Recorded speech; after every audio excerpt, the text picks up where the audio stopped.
Chelsea. Graham on the near post for the back header. McClintock is up there. So is Kennedy. McClintock!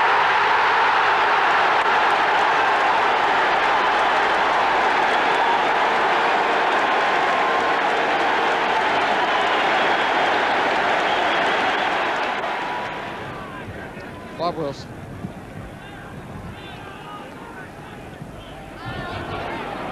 Kennedy. Story. Bradford. Kennedy moving to his left. Fine goal!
Cook back to Mulligan.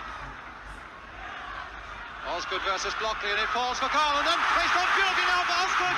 A chance for Chelsea, and Osgood has put Chelsea ahead.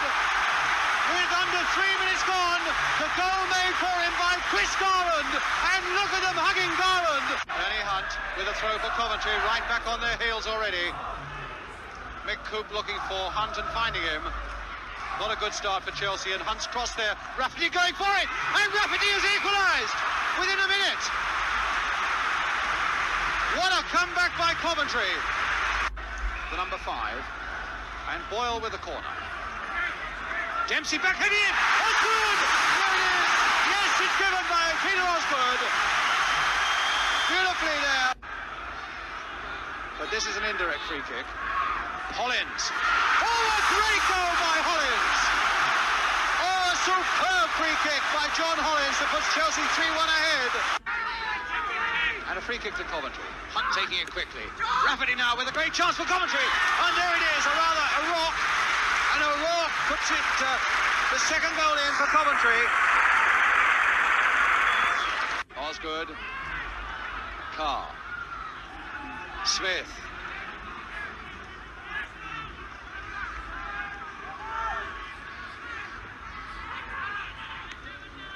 And now Hunt. Played again for Mortimer. Now here's another chance for Coventry. And they've equalised! Dennis Mortimer! There it is, the evidence right in the back of that goal. Another incisive attack, and Mortimer.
to Armstrong. Kennedy will go for this one, but he's got Webb to contend with, and now it's Charlie George. Letting one go, and Bonetti diving there as the ball skidded off the turf from Charlie George. Presumably trying to catch Arsenal a little bit square. Baldwin, though, was the only man up, and there's Kemba running onto that one with bodies everywhere, and Cook operating down the left once more. Baldwin! Kick just wide!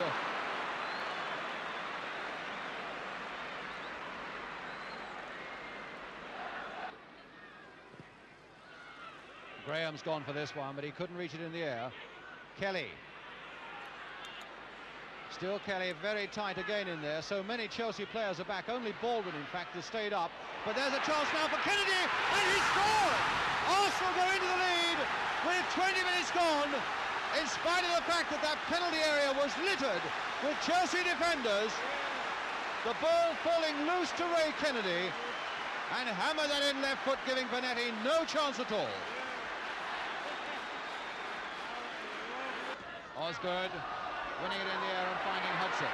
Cook has gone down the right and taken over from Hudson. Lovely piece of acceleration there by Cook. Hudson turned first time there. Baldwin to nod it back and over, and just tipped over by Wilson. A nice Chelsea move with the inspiration of Charlie Cook at the heart of it. Carrying him through Baldwin, in fact, and Ash Radford and Kennedy, the old firm. Armstrong. Kelly back on the field again. Charlie George. Kennedy playing a 1-2 there. George and Kelly both lining themselves up for it. And a kick there by Hinton that might put him under pressure still. And finally Harris in there to nod it away. A really grotesque slice there by Hinton. And Ron Harris it was who finally hooked it behind for the corner. Wanting Cook, in fact, that's what he's shouting for. Cook to take up Rice. There's the corner. Graham doing it for it! And it must be credited to Graham, although it went off Kennedy. So Graham, in fact, as Peter Bonetti disconsolately takes the ball out of the back of the net. The header, and a powerful one by Graham, ricocheting off Ray Kennedy and giving Bonetti no chance. Kicking it again is going to be Alan Hudson to take it, or rather John Boyle. Simpson, Cook, a little dink back there again towards Webb, and Baldwin almost got it in. Baldwin again, no! There really was nothing in that, but it's a goal kick, not even the corner that Chelsea wanted. And twice Baldwin went in there when the legs were flailing to try and get in the shot that counted.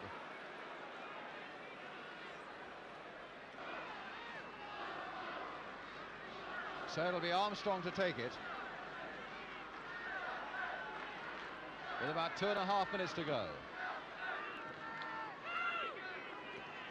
Harris.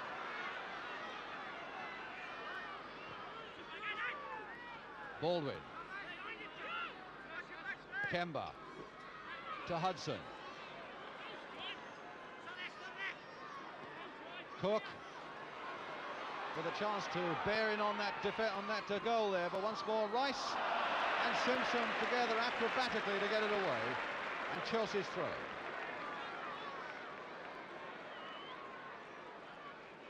Webb. Harris and Cook once more. A little flick there for Hudson. A nice little flick there again for Cook. Still Cook going on. Now can he make something of this? Osgood, and he scored! What a fine goal by Chelsea. With 1.5 minutes to go, Chelsea have pulled one back.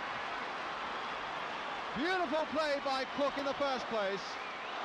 And Osgood with lovely control. And finally the shot into the roof of the net. Cook, who was magnificent there.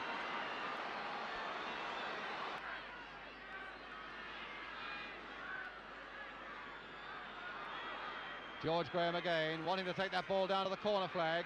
And Chelsea have got to come and get it away. That really is a crazy situation, and it happens so often. And I think the referee, very wisely, has decided that's a free kick. Or has he? Maybe he's decided it's a corner.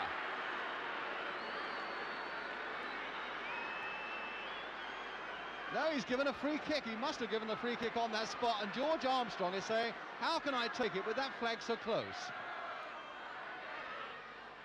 Kennedy jumping but missing it, and now Cook with a last surge effort for Chelsea. Rice chasing him, and the red shirts are really springing back now as Cook goes on once more. Flicked inside for Osgood. Can Chelsea do it yet? Now Harris, everybody for Chelsea up. Cook. Rice coming to meet him. Cook, can he do it again? Still Cook. Tempting and teasing, a drag back, tries again, and now plays for Harris, who's got time to get this ball across. But not a good one by Harris. Hinton to follow it in. And not a good one by Hinton, because now McClintock can lead the charge the other way. But not for long, because the whistle has gone, and Arsenal have broken that 10-year bogey, put under pressure right at the end, and McClintock has led them to victory. Kennedy, who scored the first one, and had a go at the second one with the number 11, George Graham. And then just before the end, Peter Osgood, of course, scoring the one for Chelsea that gave the last few minutes of game more interest than we thought it could have had. So there we are, the final score in that little flurry at the end is Chelsea 1, Arsenal 2.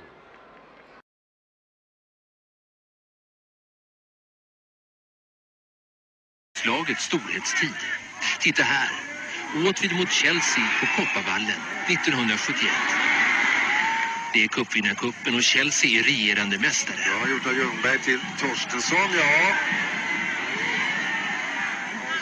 Charlie Cook. Och där är bollen igen. Matchen är slut. Det är 0-0 hemma, 1-1 borta. Åtvidaberg har slagit ut mästarna. Vilken skräll! Man spelar 0-0.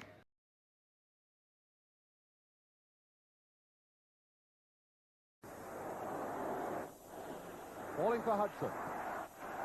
Swept nicely there for Kemba. A little fortunate, he hit him on the back. Aimed again. There, a chance for Cook. And a goal! For Chelsea by Charlie Cook.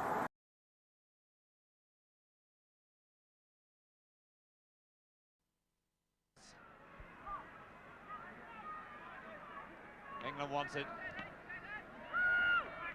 It's Webb. Feel for hands not given. Garland. Osgood. Making a lot of ground there was Hollins. This time's Pratt. Hudson to Hollins.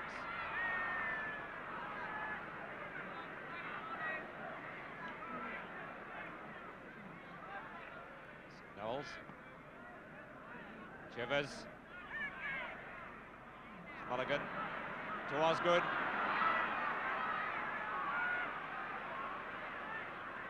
This is Hollins. Osgood had never stopped going. And he's got it in, and it's given. And Osgood's gesture was at the Spurs fans.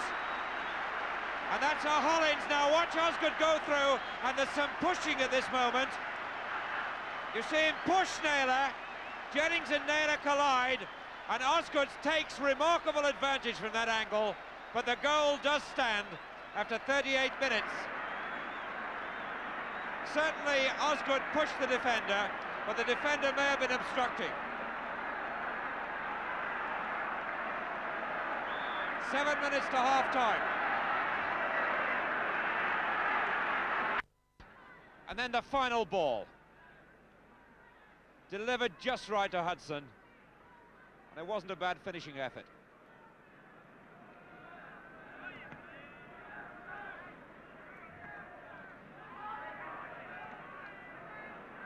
It's Cook.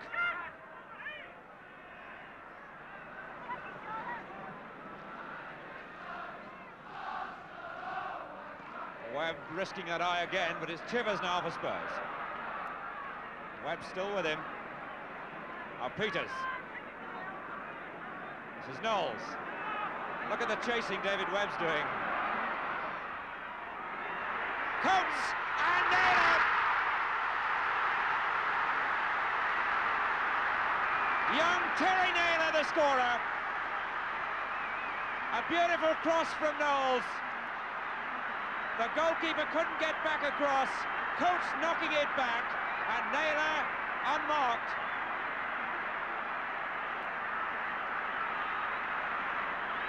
Terry Naylor, after 49 minutes, put Spurs level. Really was a superb cross.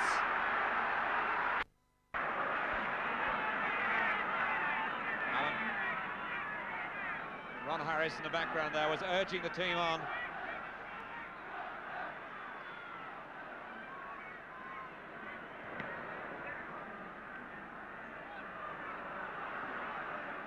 Chivers back to number 8, Naylor. Good run by Evans. Peters. Pratt to Coates. Tottenham are really living now. Pratt. Chivers.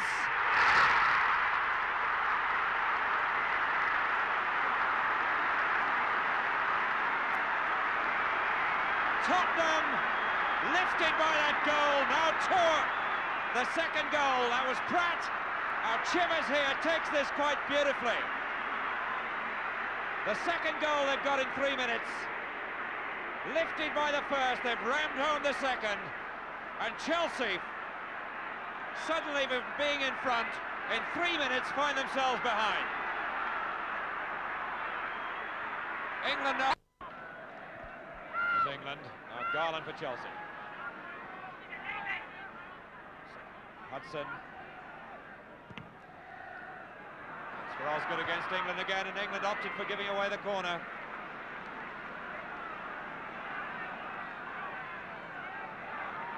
Alan Hudson at the heart of so many of these Chelsea attacks.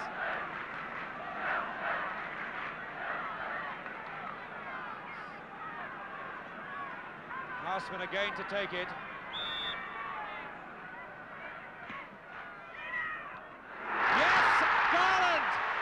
First goal for Chelsea.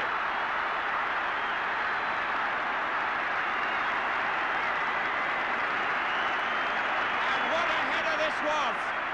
Right through the crowd of players. Garland there just came away from the defence and got genuine power inside the near post. Really superbly taken back in the team because Kemba is cup-tied, and what an equaliser. 74 minutes gone, they level again. Apart from the 4 goals, in conditions like this match has been so competitive and at times so skillful. Mulligan. Osgood.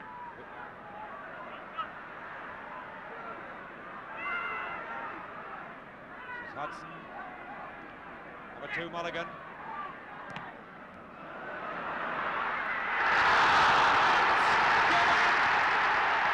penalty, no doubt about it. Naylor was worried then when the ball was beating him, and as Hudson goes round him, it's not clear there, but the referee and the linesman had no doubt at all. So young Terry Naylor, who got the first goal and put Spurs back, concedes the penalty. John Hollins to take it, 4.5 minutes left, 2 goals each. 3-2.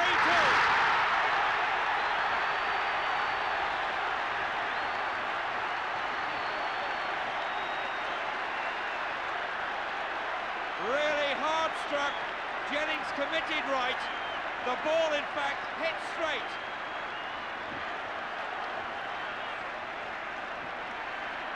.86 minutes gone, and young supporters on the ground, the police are on the ground. And what a swing round again in this match. 1-0 to Chelsea.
favouring the right foot cross. That's O'Hare, hit the mark! Tremendous try by O'Hare. Beautiful cross ball then. First real shooting moment of the game.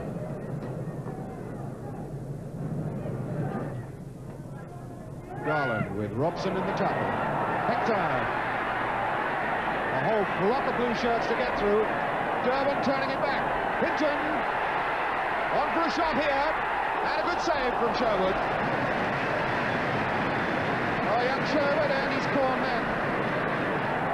Got his lengthy frame down on the near post very smartly to that drive from Hinton. Being chased by Osgood. Gemmill kept his feet. And a good shot, it's a deflection, it's a goal! Archie Gemmill, but that was a deflection.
Right into your bones.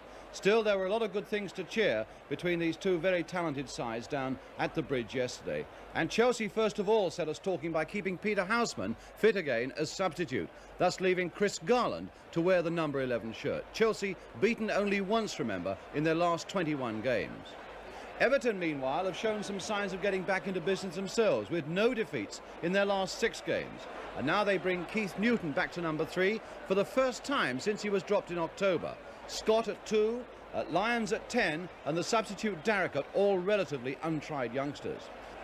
The crowd at Stamford Bridge yesterday was 38,000 strong, and the referee is John Yates of Redditch, Worcestershire. Webb getting his foot in nicely there to tuck it beyond Whittle and find Hudson. Sweeping ball to Cook. Garland, Kemba and Osgood all active ahead of him, and Mulligan going down the right for him. Here's Paddy Mulligan. That'll fall for Cook again.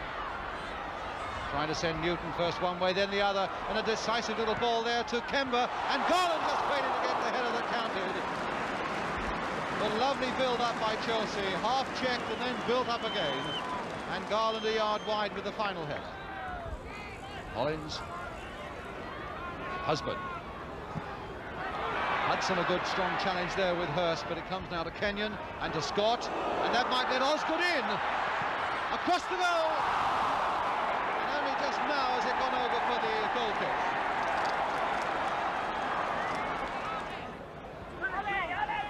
Hollins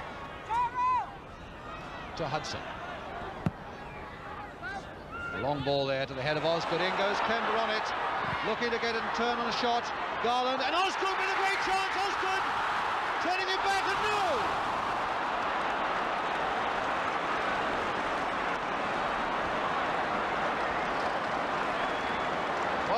The break went right for him, and instead of trying to plant it wide of West, he decided to dribble round him and then put it into an empty goal. And as it turned out, it was the wrong decision. Hudson. So many Everton players back. In fact, there's only one man up at the moment. Osgood turning it down towards Kemba. A little flick on there, but it's in the air. And Garland is being beaten in the air most times. Hudson. Harris. Cook. Touched off there for Hudson. A little chip there as Kemba goes in on it. Now Harris with a blazing shot. Can he follow it in? A fine save by West. West made himself look big, and he got both his hands behind that ball, which really was a blistering volley or a blistering drive from Ronnie Harris.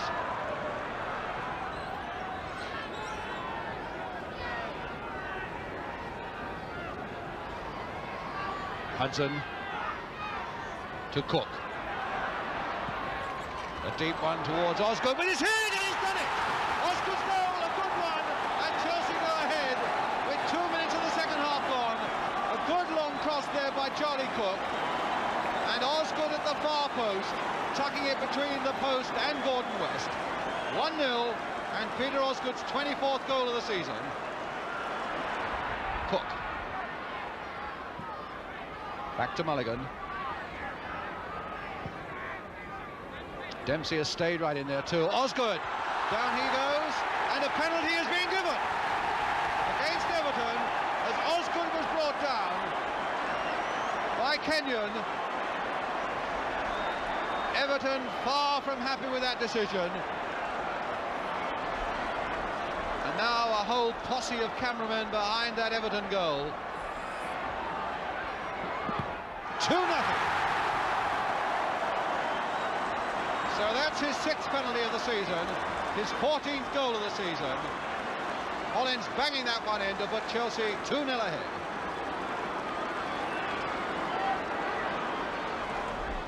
And Kendall, in fact, not doing the right sort of thing there, putting it straight to Garland. Hudson, a long ball forward, and Kemba is all right. Chased by Kendall, but Kemba going on, playing it there for Cook. And no, behind for the corner. Cook now with the corner for Chelsea. Dempsey going in! 3-0! And even Benetti at the other end applauds as John Dempsey rises beautifully from that corner to nod it powerfully and most definitely past Gordon West.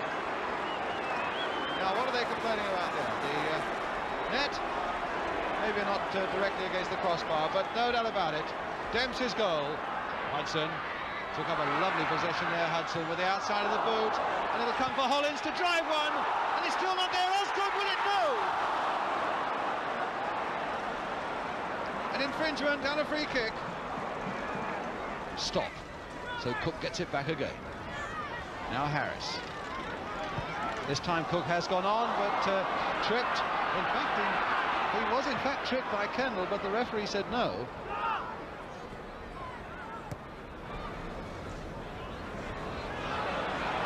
Hollins winning that battle with Harvey, and he's got Osgood streaking on for him. There's the ball for Osgood, and a beautiful goal!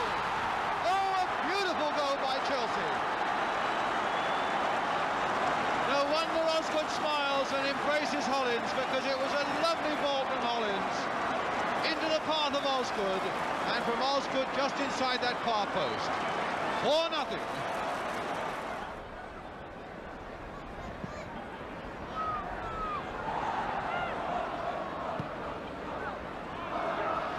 Everybody waiting for it. I don't know whether they thought the whistle had gone or what, but Royal was standing there and waiting, and Harris now to Osgood, and now to Kemba. No, stopped by West. Oh, and then finally belted away by Scott when Kemba was so close to making it 5. Paddy Mulligan. Osgood out jumped by the number 10 Lions. Darracott.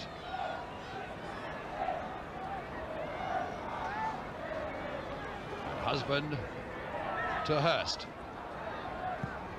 Again, the clip one towards Joe Royle, looking for it with his head. Bonetti is down there at the feet of Whittle. Turned back, but oh, and headed away! Most miraculously there for Chelsea by David Webb. As Whittle turned on that and almost surely was screaming goal as that ball went towards the top corner. Dempsey, Harris, Osgood, and Harris again galloping on. A lower one this time, Garland hitting one, and somehow West got a foot to it.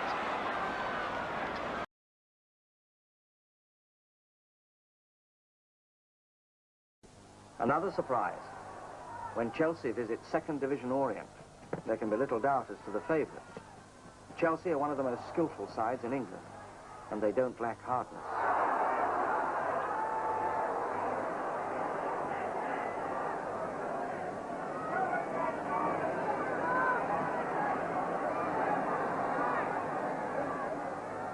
Peter Osgood lurks on the goal line, Steve Kember behind him.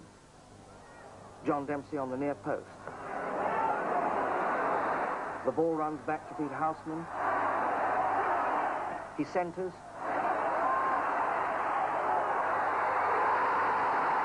David Webb scores.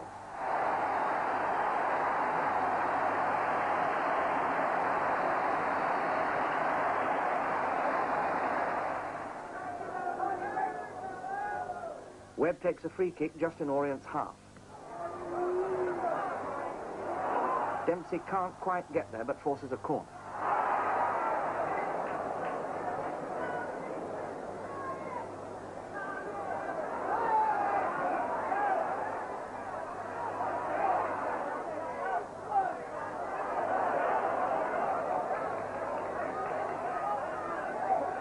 Osgood waits, deceptively relaxed, and when Cook's corner floats over, he's there. Chelsea are 2 up after only 35 minutes.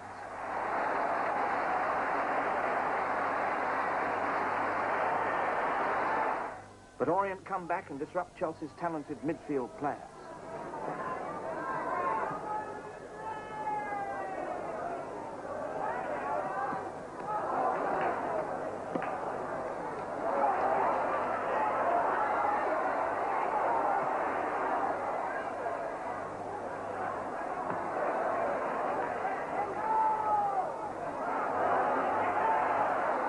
Allen beats Kember and lays off to Mickey Bullock, who tries a chip over the defence.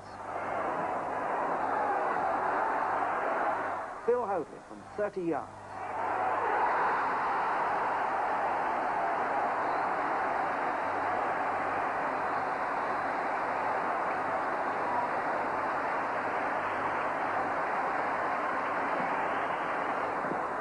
In the second half, Allen attacks again. His long ball beats David Webb and Peter Bonetti. Mickey Bullock is there for the equaliser. Orient 2, Chelsea 2. There's everything to play for. A place in the quarter-finals of the FA Cup. Chelsea attack again. The through ball from Hollins is deflected to Orient. Mickey Bullock. A crossfield ball to Tom Whalley, who hits the sort of long pass that has troubled Chelsea all match. Moyer forced the error, but Barry Fairbrother scored.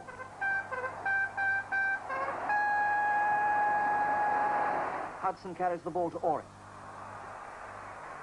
Tries to reach Cook, but Whalley intercepts. Hudson wins the ball back. To Cook. To Hudson.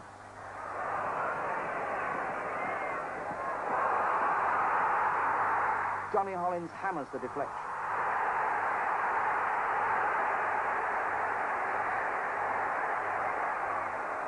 Osgood throws in. Cook. Webb. A miss that might have changed the pattern of the whole cup competition. Webb, who scored the winning goal against Leeds in the 1970 cup final, will never forget this moment.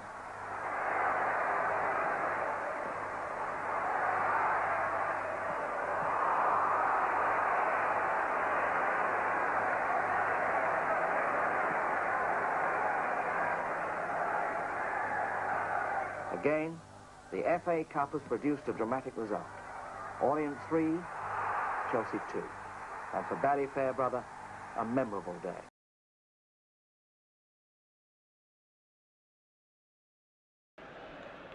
Receipts here at Wembley, £132,000 for the day. 2.25 million people have watched the League Cup this season. And now here's the final, and Chelsea get us away.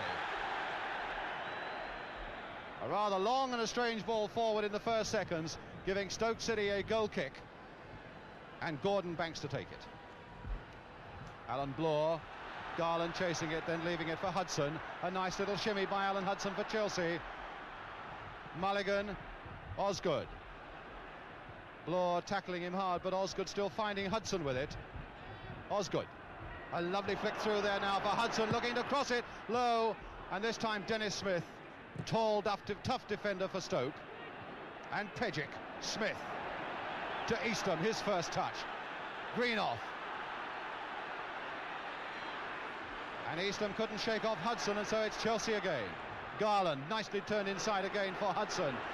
Cook has gone racing on, but Cook is offside. Then with the throw for Stoke City. Smith is right up at the near post for Stoke. And Osgood had come back with him, and it was the fist of Bonetti. Turned in again, and now Greenoff looking for it, and Conroy! Terry Conroy! A marvellous start by Stoke City, and it was Conroy's header that finally put it behind Bonetti, with the ball bobbing about there. Exactly the start that they wanted. With so many players inexperienced of what Wembley's all about, Stoke were worried and wanted a good start, and they've made a brilliant start with only 5 minutes gone. And on the right of the picture, the coach, Alan Aycourt. Garland off, outnumbered, but can he shake off Bloor? Garland going on and pulled down. It must be a free kick for Chelsea, and the book is coming out. The book is coming out from Norman Burtonshaw, and it looks as though Bloor is going to get his name taken.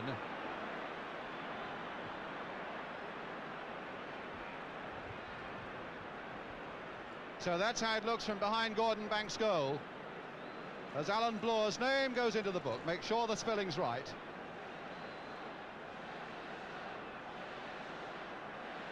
And really, he did stop Garland, who was in great flight. The view of Banks.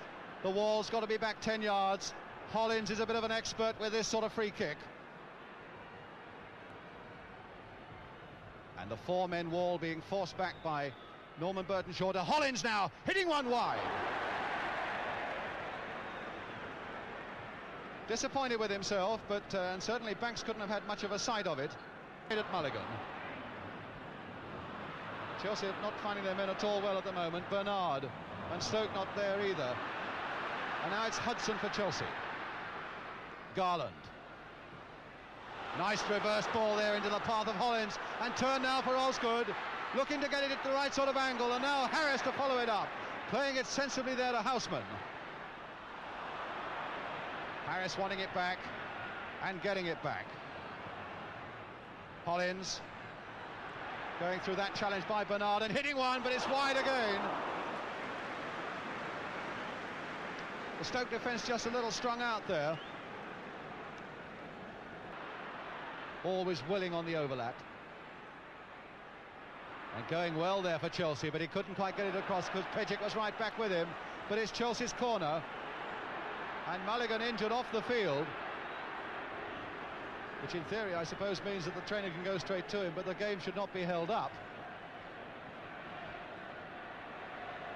And Houseman with the corner towards David Webb, and beaten very well in the air by Smith. Cook to turn it back again, and Banks to save it. Not only to save it, but made it look so very easy too. And Mulligan is now beginning to hobble off on the far corner flag. Harris, Houseman, played a 1-2 off Bernard's leg there. Houseman, good close dribble there, but the 1-2 not likely to come off in those circumstances, but it's Osgood again for Chelsea. Harris swept wide for Cook. Curling cross there, Banks fisting it away, taking no chances whatever with Garland in such close attendance. And now Eastham to Pejic. Referee rightly allowing the advantage there, although Pejic was being pulled back by Charlie Cook. Hudson.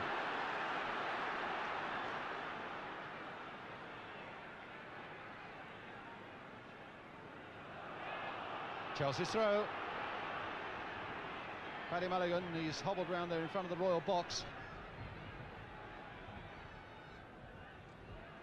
Webb. Towards Osgood. Trying to nod it for Garland. Garland getting the shot in, a beautiful piece of goalkeeping by Banks. Had so little time to see it, but got down in a flash from Garland. Marsh, as we go into the last minute of the first half, and Greenough feeling that shoulder again, in fact on his haunches. Certainly need a lot of treatment, I would have thought, at half-time, which is shortly to come up, with Stoke leading by a goal to nil. Dobing trying to shake off Hudson, and Hudson shook him off fairly, says the referee. Cook. And Cook getting past Bernard as well, and still he goes on. Bernard coming back for some more, and still Cook goes on. And finally the kicking got a little too furious, and Bloor is penalised, and Chelsea get the free kick. But a very good run, a very brave run by Charlie Cook. He stumbled and he stumbled, but he kept possession and he kept going.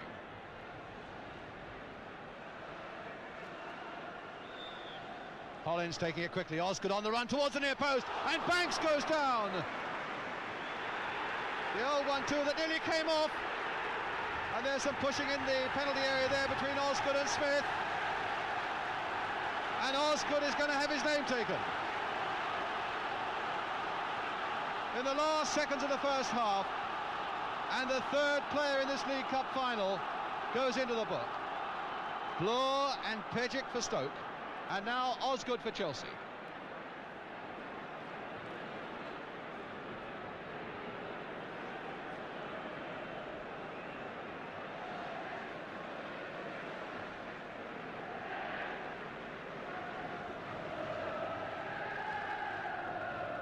So it looks as though he's going to be all right again, Dennis Smith, the man who's broken his leg 4 times in his playing career since a schoolboy. He's broken his nose twice as well. He's had a cartilage out, he's broken toes, he's broken a hand. And now Banks with a kick.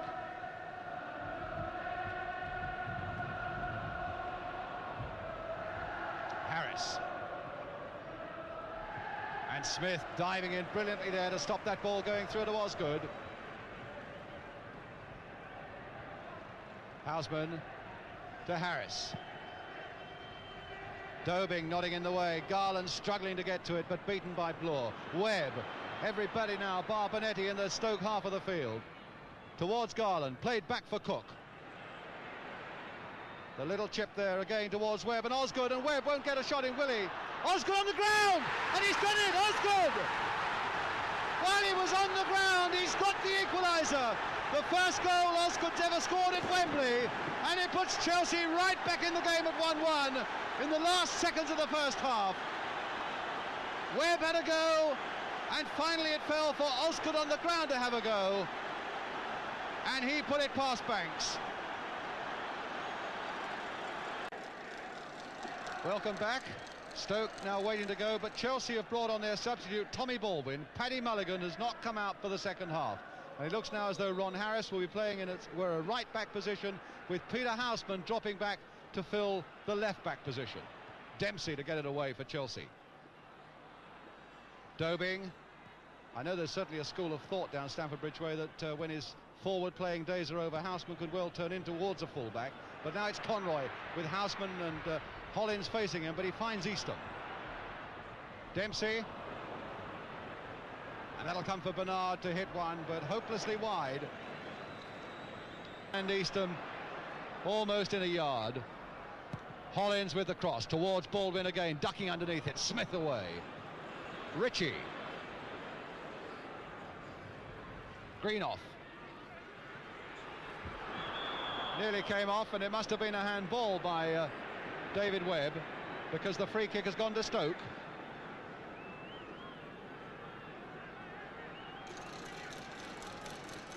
Norman Burtonshaw keeping up with the play absolutely brilliantly, such a fit man. And Alan Bloor with the kick for Stoke. Conroy nodding it there towards Dobing, nodded back in again towards Ritchie. No, the whistle had gone. Ritchie was offside, and referee Burtonshaw was beautifully placed to see it. Absolutely no argument with the referee's decision there. He was right in line. Cook now. Oh, he sold a beautiful dummy there on Eastham. And now Hudson. And now Cook. And now Baldwin. And a corner. But a lovely flowing move again by Chelsea. Cook at the heart of it, Baldwin almost at the end of it. Hudson playing his part as well.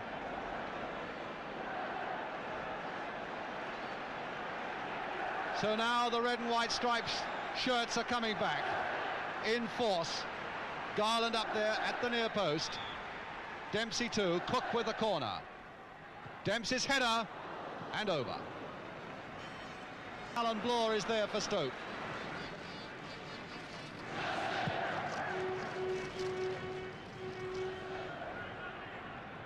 Conroy for Stoke. Hudson for Chelsea. And now Webb. Great swashbuckling character, but that ball didn't find Baldwin. Mike Bernard. Greenoff. And now Marsh. Dobing. Swept wide there for Terry Conroy. Red shirts are waiting to pounce now. Conroy going past Webb. A delicate chip there, a deep one towards Ritchie. Nodded down again. And a good save. And Eastham. George Eastham. The old man has done it. And if that happens to be the winner, that really is a storybook come true. For George Eastham, after Benetti had brilliantly parried Greenoff's shot. Eastham there to round it off. Run, or a late jog rather, towards that Stoke penalty area. Banks with his fist. Harris to look to try and get away in there. Dempsey with a chance. Back across the goal. Cook.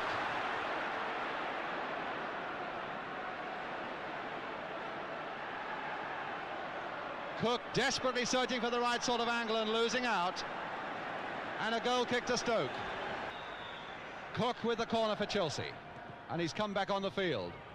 Webb right up there, nodding it down, and Banks under a lot of pressure to get a fist to that one, and in fact took something in the face.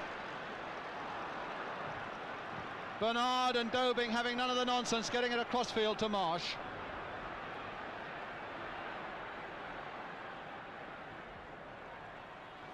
Conroy laid off nicely for Eastham. Still those legs are pumping. Turned in now for Greenoff. Eastham again. And Conroy well offside. Dempsey to Hudson. Garland nodding it back in again. Webb, who's gone right up to join the Chelsea attack now. Hollins fighting for every ball. Cook, yes, keeping it in. The cross again, Baldwin jumping over it, and the corner for Chelsea. All the pressure now on Stoke, but Stoke defending grimly all the way. Just look at those players now ringed in that Stoke penalty area or just outside it. Cook with the corner for Chelsea. Dempsey right up there. Baldwin hoping to nod it on. And now Bernard to lead the break. Chased by Garland. 7 minutes now to go. Conroy. Eastham calling for it, but shaken off the ball by Harris. Perhaps the legs were just beginning to fail him, though no, not by the way Eastham's running back. Webb now trying to lay it on for Hudson. Chelsea in the last desperate throw now have thrown David Webb right up amongst their strikers. Cook. Played inside Greenough. For Baldwin again, can he keep his feet? He can, and Greenoff's in trouble and down.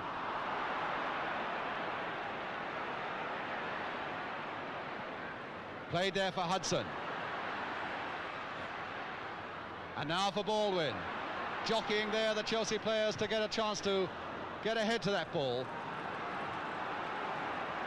But it was John Marsh who nodded it behind for the corner, and Greenough looks to be in trouble. Is it his shoulder? It looks as though it is. Injured in the first half.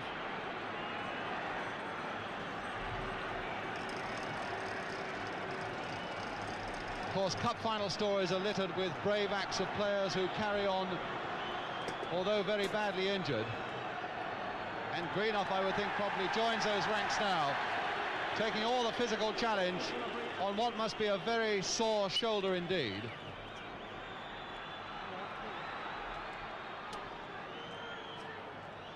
But now Stoke, some 5 minutes away. Cook now waiting to take the corner because Stoke want to bring on John Mahoney, their substitute. So Mahoney is on, and Greenough at last going off, and I would think to a tremendous reception from the Stoke supporters. And Cook now with the corner. Osgood at the far side, getting a hit to it, and a wonderful save again by Banks. Getting behind it and holding it.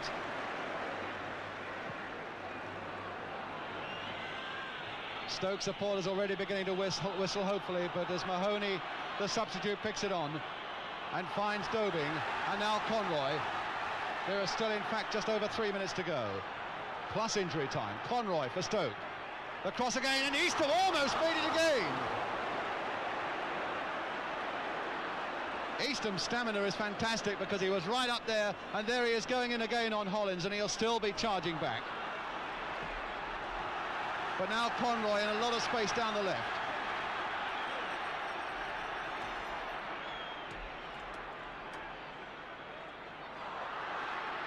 Well, he's outstripped Harris there, the cross again, but fortunately for Chelsea, Dempsey was back. But the corner that's going to consume some more precious seconds for Chelsea. The corner to Stoke.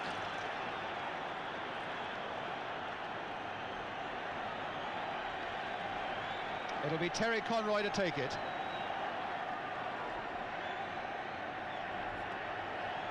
Two and a half minutes to go. Conroy with the corner for Stoke. And Ritchie at the far side, nodded off by Houseman. Bernard. And now Cook. Thought about playing it back to Bonetti, but then thought the more positive pass was the one that was on. Hollins to Baldwin. I bet he's been looking at his watch once or twice, Dave Sexton, knowing that the time is quickly running out for Chelsea now. Well, it certainly looked just at half-time when Chelsea had scored that equaliser, as though the pendulum might swing their way. And there's Garland now going in, and Banks saving it. Tremendous challenge by Banks. A dreadful back pass by Bernard. And Garland stretched out. Wonderful skills there by Banks, spotting so quickly that Garland was coming in so quickly.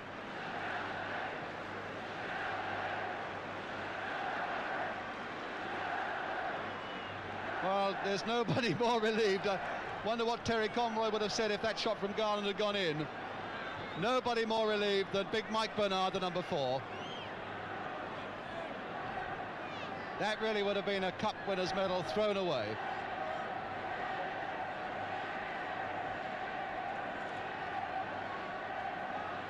So Chelsea, when Gordon Banks is fit again, get the corner.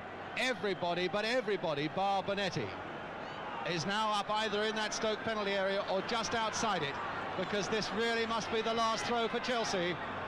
There's the corner by Hudson, swooping in again. Banks with his feet, and the whistle had gone for a free kick to Stoke. Banks was impeded, and that could well be the last crisis over for Stoke. Dave Sexton looking a bit drawn now, a little bit strained. Harry Medhurst, the trainer, with him. And Gordon Banks, having lost 2 FA Cup finals with Leicester, now just a few seconds away from winning one with Stoke, and he's done it!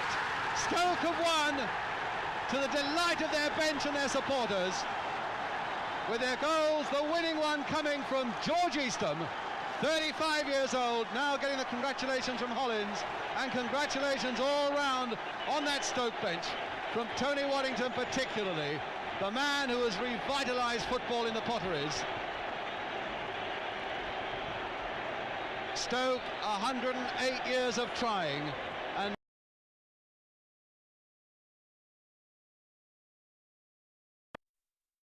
away goes Lambert. He's on his own and there's gap in the middle. Robertson wide on the right, but here's Morris. Good idea by Morris, but just not quite accurate enough.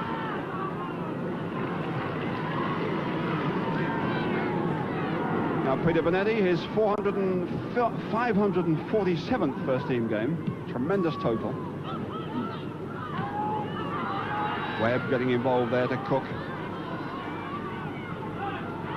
Kemba's coming in on this far side, but so's Robertson over that side too. But Osgood gives him a beautiful return. Cook to pull one back with Webb on the far post and Kemba.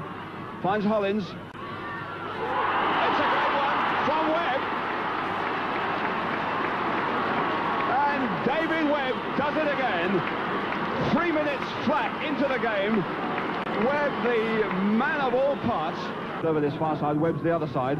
Now Osgood is there for a header.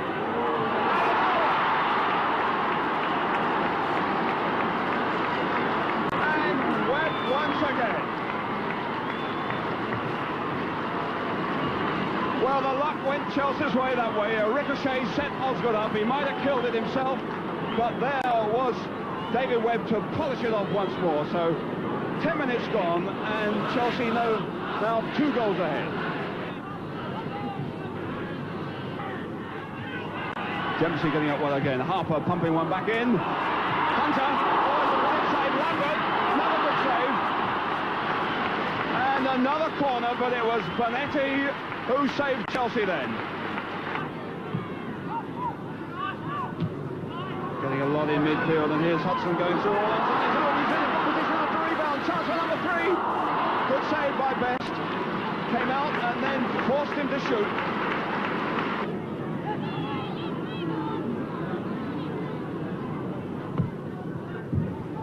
Harris getting involved, but so is Belford. Peter Morris to Belford again. Wymark's over the far side with Robertson. This is for Robertson. But Boyle is there, and Wymark. Still they can't get it in. And it's handball, so Bill John claims, off of Mulligan.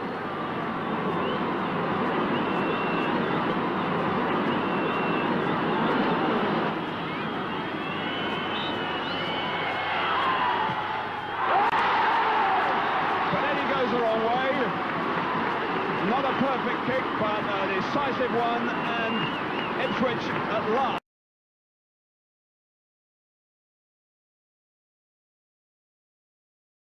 Tambley winning it well in the air. Wallace, Craven. Chelsea at the moment looking a little lethargic, and here's Goodwin now for Palace. Cross there towards Craven, and straight into the arms of Bonetti.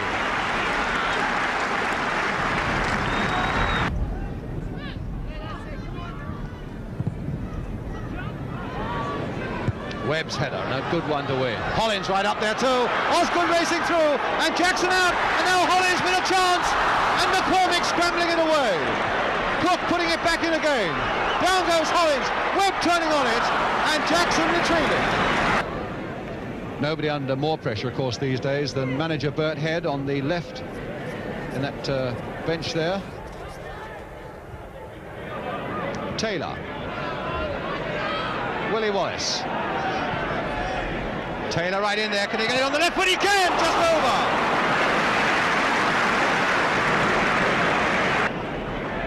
And it's going to be Mel Blythe once more with the free kick for Palace. Craven nodding it on, Wallace right in there. Craven, oh, it needed a good save! That needed a good save from John Craven.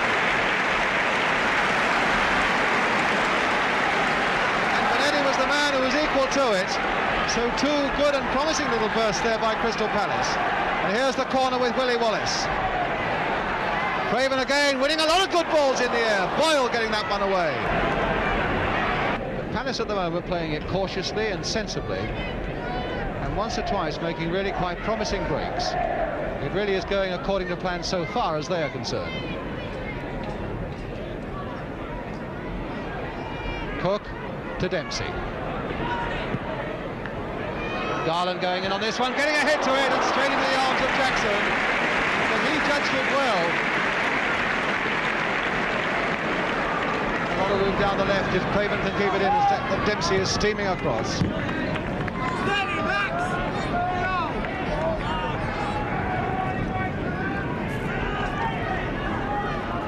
So Craven leaving the ball to Bobby Tambling.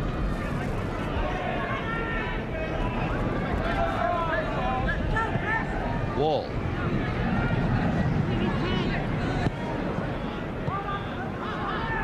Blythe pumped high, Dempsey getting underneath it, Craven right in there again, and Craven again! Oh, just wide! Looks like it'll be Hudson to take it, Hudson or Boyle. Indeed it's going to be Hudson, curling one in towards that Crystal Palace goal as we come towards half-time. Webb down, Osgood there. And back now for Cook to hit one, and just past that Palace post. As Jackson went sprawling across, Cook shot with the outside of the boot. And in fact, Jackson must have just got a touch to it.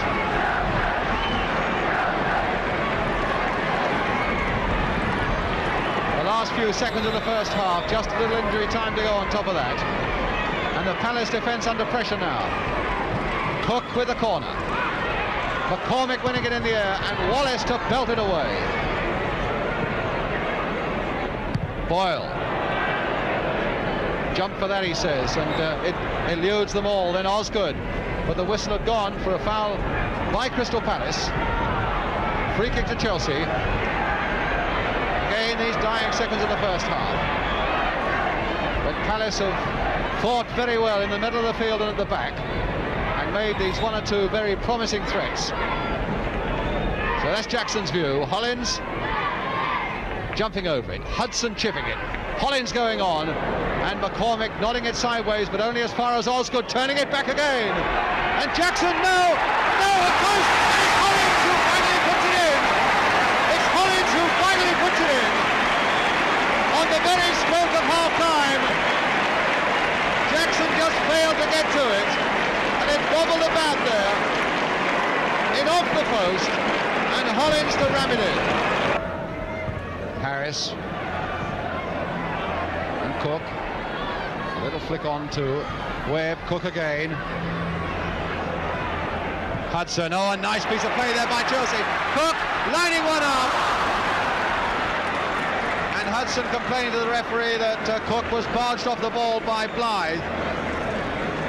The referee saying it was shoulder to shoulder. But it could well be that Dave Sexton, their manager, had a right go at him at half-time to lift the pace in this Chelsea side. And now Willie Wallace. Plenty of Palace players are up now, and Wallace dispossessed by Hollins. Good bit of tackling back by the Chelsea skipper there. And not content with that, Hollins now leading the attack down the right. Garland, though, inside to Cook. Turned on again for Garland. And across that goal! Oh, and pushed just wide by Payne. But a really brilliant sweeping Chelsea move. Now Webb, touch off to Hudson. And now for Cook. A low one this time towards Garland and towards Webb.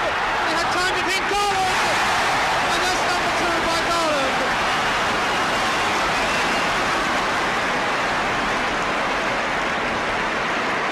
Webb had his chance when it came across low from Cook. Couldn't make it count, but Garland could. So Bonetti, eyes everywhere, looking to pick up the yellow shirts of Crystal Palace players. John Boyle at the near post, Harris there too, and Tambling with the corner, curling in again and deep. McCormick was right in there. Blythe turning it back again. Wallace. Oh, found a nice little angle there, Wallace, and off Dempsey. And behind again for another corner to Crystal Palace.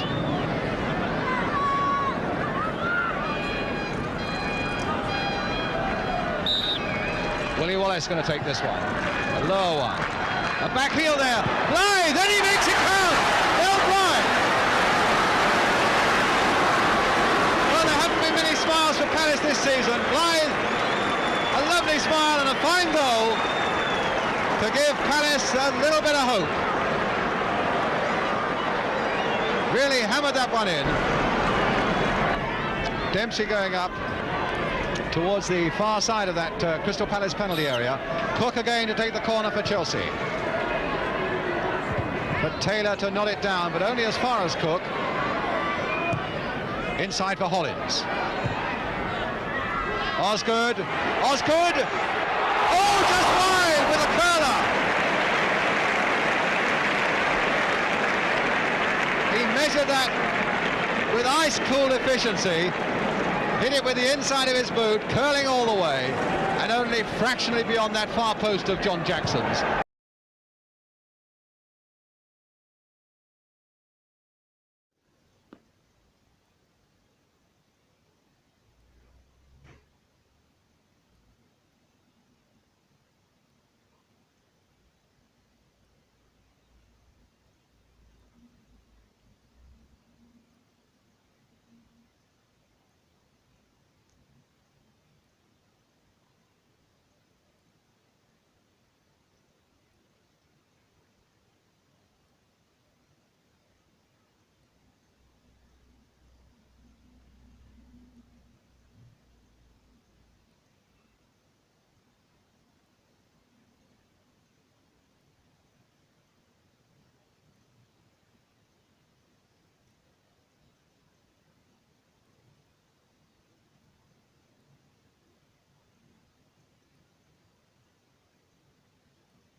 Collins again. Played nicely into the path of McCready and turning it again for Hudson. Bremner very active, trying to cover all the ways, though. Still with Hudson, trying to curl one, and a fine save by Harvey.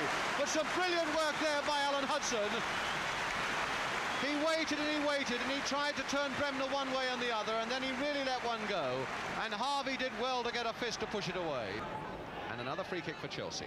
Maybe another crisis for Harvey, because Cook will want to swing this one in. Webb was right in there. Webb, in fact, got a hit to it. Got in there first with a glancing header. And Les Cocker, the Leeds trainer, still there. In fact, it was Les Cocker who trapped the ball as it went behind, so perilously close to that Leeds goal. To Cook. Chelsea playing some good stuff, but fully aware of what a difficult task it always is to break down a Leeds United defence. Webb, and now Hudson, and now Osgood with a chance to hit one. Curling just wide. Quite a deliberate shot there by Osgood, a deliberate curling shot. And the misjudgment was only a slight one. That couldn't have passed more than a foot wide of that Leeds United post. So Leeds at the moment down to 10 men with the emergency goalkeeper, and the chance really is wide open now for Chelsea to make something of it. There's Cook going through, and he missed his kick, and a good piece of goalkeeping by Lorimer. All credit to him. A tremendous piece of goalkeeping in the early seconds there from Peter Lorimer. Crowd beginning to rise now as they suspect that Chelsea might find something here. There's Garland, who looked as though he was offside, and a save, and Osgood is in, and the goal is given. Osgood has scored, Lorimer is beaten, there was nothing he could do. And if there was the slightest suspicion in the first place that Garland might have been fractionally offside, the referee and the linesman didn't think so. And Lorimer, in fact, saved well from Garland, but he couldn't save the shot from Osgood, and Chelsea, in injury time at the end of the first half, go into the lead. Hudson. The long ball forward, and Cook is onside. The referee's kept his flag down, and Cook has made it number 2. The referee kept his flag down. The linesman kept his flag down as Leeds United looked at him, and Cook was put through. And although Bremner's having a go at Cherry there for something he failed to do, Cook went storming on his way to put Chelsea 2-0 ahead. Was in trouble once more, and it's with Kemba to Hudson. Forward now for Cook in a little bit of space there. Ellam's come towards him, and Cook's going on. Turn for Osgood, left for Garland, and a simple goal, and well taken. And the crowd stupidly pouring onto the field. Why the children are doing this, goodness only knows. They've been allowed to come over the terraces onto the edge of the pitch. And now really they're doing Chelsea no favours by coming on. But a lovely move down the left for Chelsea. And a nice dummy there by Osgood. And Garland left with the simplest of tasks.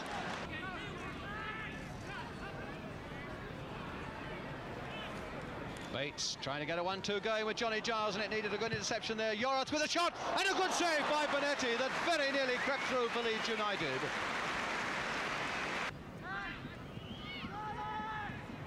It's with Charlie Cook. Harris. Again, one towards the near post. Garland up well! Chris Garland, his second. Harris, who made so many good runs down the right, crossed it, and Garland rose well. I think, in all honesty, a Harvey or a Sprake would have saved it, but a Lorimer couldn't. Now coming to the last seconds of the game. Rather a wild kick there by Yorath. Hudson flicking it on again. Osgood trying to get in. Garland. Turned back for Hollins to hit one, but before he can hit it with any great effect, the whistle had gone for the end of the game, and a victory in the first game for Chelsea, but a miserable time for poor old Peter Lorimer, and a disastrous time for Leeds United with all the troubles that they had. And then in the end, the goals, after the troubles have come, the goals raining down on them. First of all from Osgood, then from Cook, and then 2 from Chris Garland. So a jubilant Chelsea fans on the pitch, and a final scoreline at Stamford Bridge that reads Chelsea 4, Leeds United 0.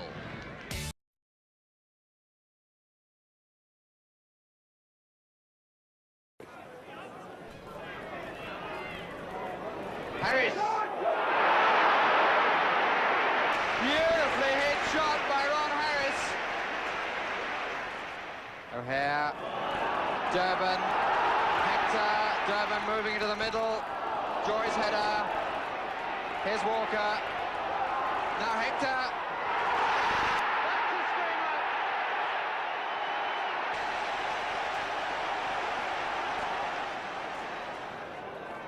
Making a run forwards, getting a little bit more space for Harris. Kemba. Osgood holding it nicely, pointing Garland. That's the best goal of the game in the way that it was worked.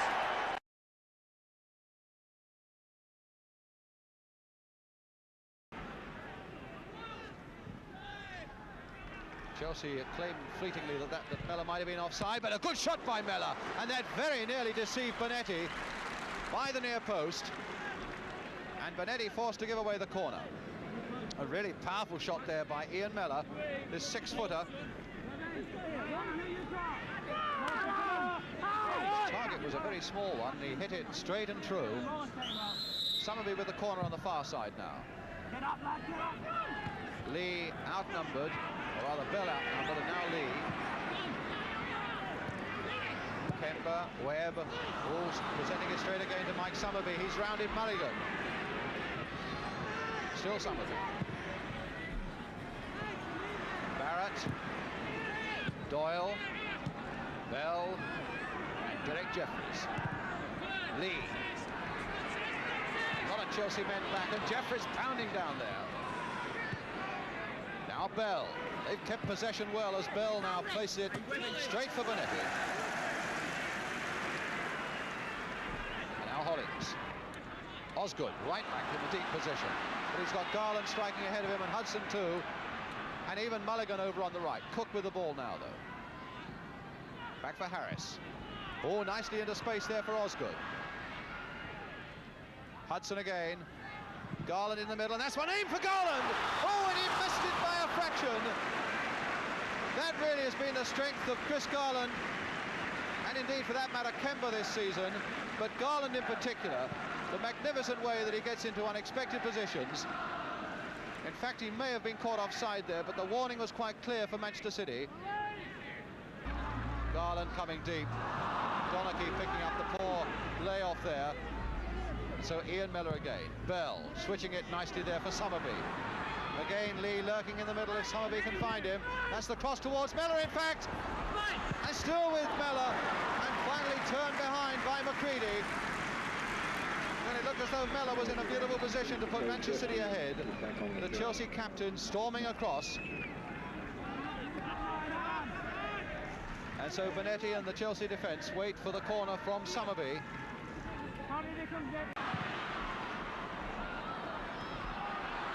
Osgood watched by Jeffries, but he's shaken him off.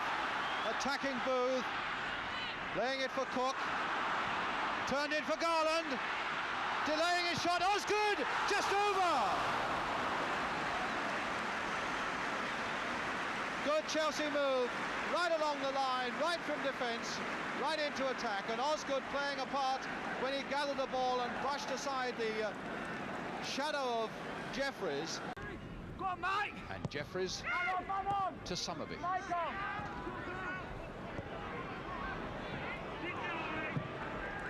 Good deep cross there towards Francis Lee. Nailed it on for Mellor. Can he turn it in? And a good save by Bonetti.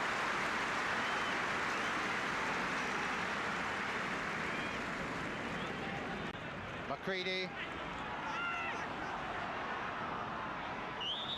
And a free kick given to Chelsea. McCready a little annoyed with the referee. They're not playing the advantage. Never an easy thing to do. But now here's Osgood with a great chance and a goal. And a goal by Osgood. So maybe Chelsea were happy that they didn't play the advantage, because they took a wonderful advantage of that quickly taken free kick. Osgood, with that eye for a goal that few others possess, flicking it to the right sort of angle, and then to the back of the goal to put Chelsea into the lead on the very stroke of half-time. Bell, who very nearly collected that ball from Lee in what could have been a really decisive position. Towers now with a deep corner. Summerby getting his head to it, turning it down, and Mellor turning it in! And the goal given, 1-1, and Mellor the scorer. A wonderful jump by Summerby, turning it in, and Mellor making no mistake at all as he turns swiftly on the ball to plant it wide of Bonetti.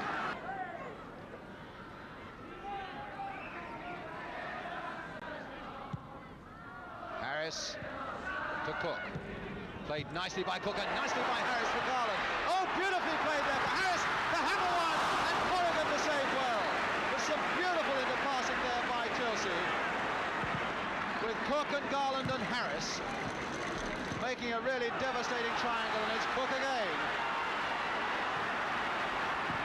Kemba, Garland, good play, still Garland, but 2 against 1, but still he won it. Now Cook. Handball, and indeed the linesman is flagging off, the referee said no, and the referee taking the linesman's word, and although the play is going on roaring at the other end of the field, and in fact Summerby putting the ball into the side netting, the referee there, consulting with the linesman, in fact Ray Tinkler had waved play on in the first instance, noticed that the linesman, who perhaps was better placed, had got his flag up. And so really it's another example of good teamwork on the field between the linesman and referees. Linesman and the referee. In fact, referees will always tell you there aren't 2 sides on the field, but 3. The 2 teams who are playing and the 2 linesmen and the referee. So Chelsea's free kick. 20 minutes of the second half gone. Hudson, a little dink deep. Towards Osgood, nodding it down, but into the arms of Corrigan. He's got perpetually either a black eye or a flattened nose or something. He really is a wholehearted player. Doyle with the long throw, and Bonetti missed it! And that time the wholehearted David Webb nodded it over his own crossbar to the safety of Chelsea. Well, he might have had something in his eye, but his eyes were firmly fixed on that ball. And that really came to Chelsea's rescue. Hollins. Hopeful of getting to Garland, nodded in by Donaghy, and Jeffries in a lot of trouble, and now Houseman with a chance to score, and he's missed it, it's gone across the goal and behind. What a terrible amount of turmoil and confusion in that City goal mouth. Donaghy and Jeffries and Corrigan between them, all going for the ball, and neither of them really getting it away. Falling for Houseman, and Houseman could only put it wide of what really at that moment was an unattended goal. Steve Kemba. Hudson. Towards Osgood, and Osgood got a head in and nodded it down there for Houseman. A tremendous goal! A tremendous goal by the substitute Houseman.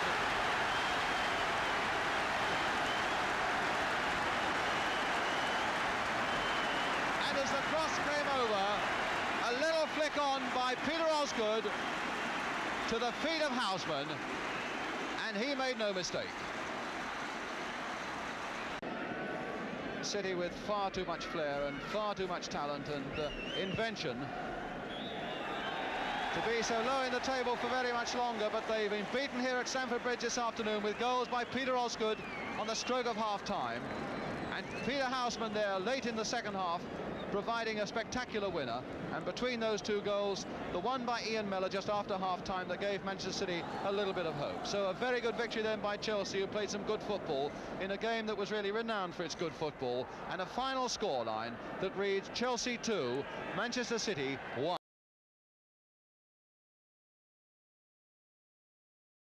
The quality is good. Osgood, Houseman, Cook, yes!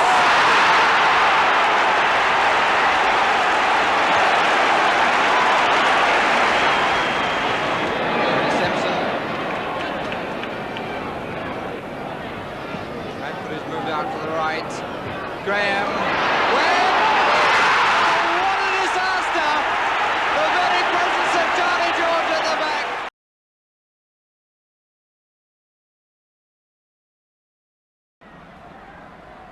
Curry with the throw. Woodward lobbing it in, a header, goal, a beautiful goal by Dearden. Curry chipping it down towards Dearden. Keane knocked down the flag up. Penalty. 2-0, but he's off the underside of the bar.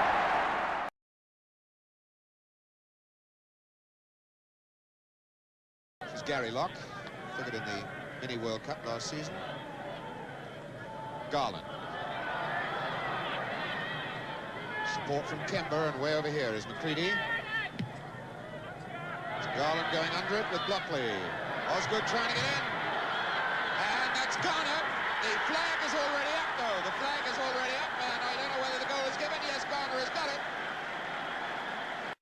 It's Kemba's ball. Houseman. Now McCready. Chelsea's running really is something to see, and that's an own goal, a beautiful one from Blockley. That's as good a goal as Jeff Blockley's going to score this season.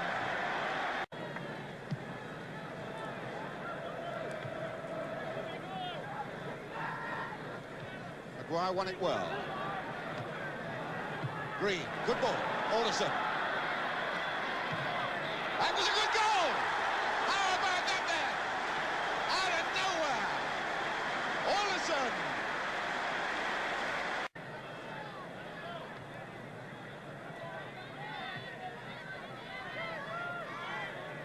Kemba. Osgood. This is Garland. Johnny Hollins. Oh, yes, Houseman. Oh, dear, what a terrible moment. Houseman under the body of Glazier.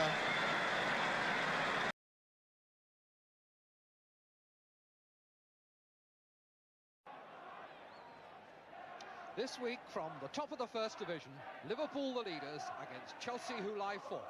Both sides have had midweek League Cup games with repercussions they could have done without. Liverpool now have to fit in a replay with Leeds, but at least they have no injury problems, so they can field an unchanged side. A team that includes a number of next week's probable international players. Toshak for Wales, Hughes, Clements and Lloyd are certain to be in the England squad, and Kevin Keegan, who's maintained his sparkling form wonderfully this season, must again come into the reckoning. The Chelsea lineup, on the other hand, has lost two of its international stars as a result of injuries sustained in the League Cup at Bury. Bonetti and Osgood were both hurt then, and they now join Alan Hudson, Ian Hutchinson and Mickey Droy among the long list of Chelsea casualties. Reserve goalkeeper John Phillips is also unfit, so third choice Steve Sherwood is called on today, only 18, the brother of Olympic runner John Sherwood, playing only his second game in the first team. To Callaghan.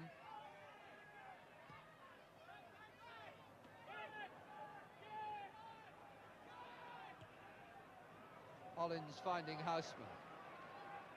Garland wanting the early ball dropped in his path. Garner gets up well. Baldwin can't keep it in play, so it's a goal kick to Liverpool.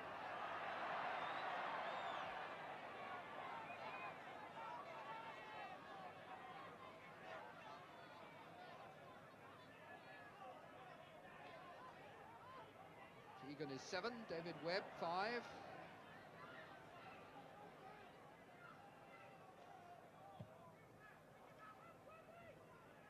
Webb again. Smith.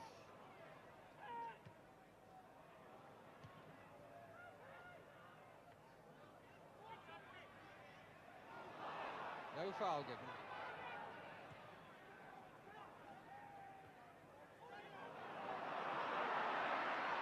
Misdirected headers from both sides, and here's Keegan as Webb misses his kick, gives it to Toshak, and Toshak gets it in.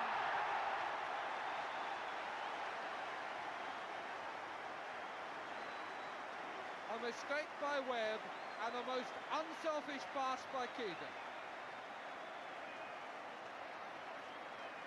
A misplaced header for a start. Now Hughes for Liverpool. Webb completely misses it. Keegan could have gone on, but Toshak was better placed, and Sherwood never had a chance.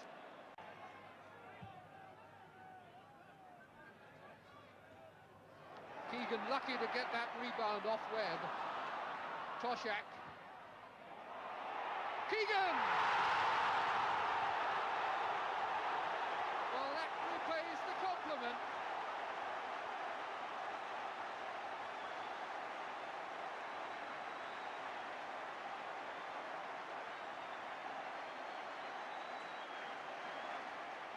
It starts here with a little exchange of headers. Keegan lucky to get it, but he then gives a good ball out to Toshack, and Toshack shows that he knows how to play across, and Keegan, of course, knows all about putting them away. Keegan allowed to trot around unchallenged. Now Callaghan. Header by Harris with two Liverpool men there waiting. Smith, Lindsay. Smith taking it away from him and getting it out to Lindsay. And on out to Highway. Toshack's head again.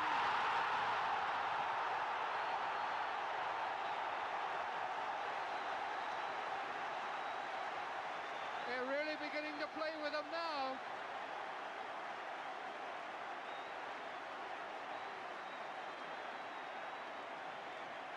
Looked here as though between them, Smith and Lindsay had messed it up, but Lindsay eventually turned it out to Highway. Highway again measures his cross, and Toshack's head does the rest. 3 Hughes. Highway to Callaghan.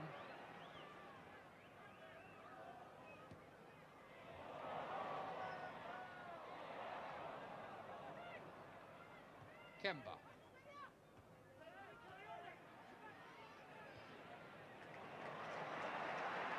Lindsay.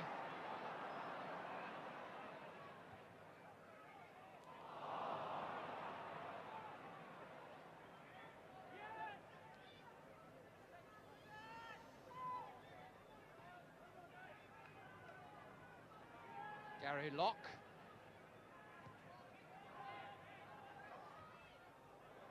And Houseman thought about having a swing at that with his right foot, but he was a bit off balance. Locke. No doubt about that clearance from Lawler. No handball. Referee signalling that it was high up on the shoulder. And that was a good effort there, and it's gone in eventually from Baldwin.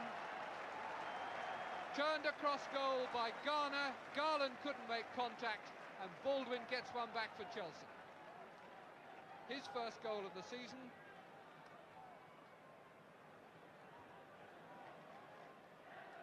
Starting from deep here with Hollins. Knocked across by Garner.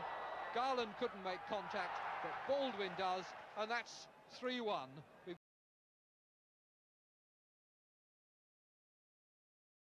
County. Both sides come to the game worried by injuries, particularly Chelsea, who have no fewer than 7 of their first-team squad out of action. Marvin Hinton now gets his first league game of the season at number 6. A common factor between the clubs is that 2 of the brightest youngsters in the game anywhere, but both are banned by England for failing to go on the under-23 tour last summer. For Chelsea, of course, it's Alan Hudson, and for Derby County, their fine defender, Colin Todd. But Derby County also come without 2 excellent players in David Nish and Archie Gemmell, and they now bring back striker John O'Hare into a midfield position, with Roger Davis getting one of his rare chances in the number 9 shirt. So now the crowd at Stamford Bridge waits for referee Bill Gow of Swansea to get the action underway. So Chelsea then kick off, defending the goal to our right, and a long kick into that Derby County half from Alan Hudson. Chelsea wearing blue, and Derby County in the white shirts with black shorts, defending the goal to our left.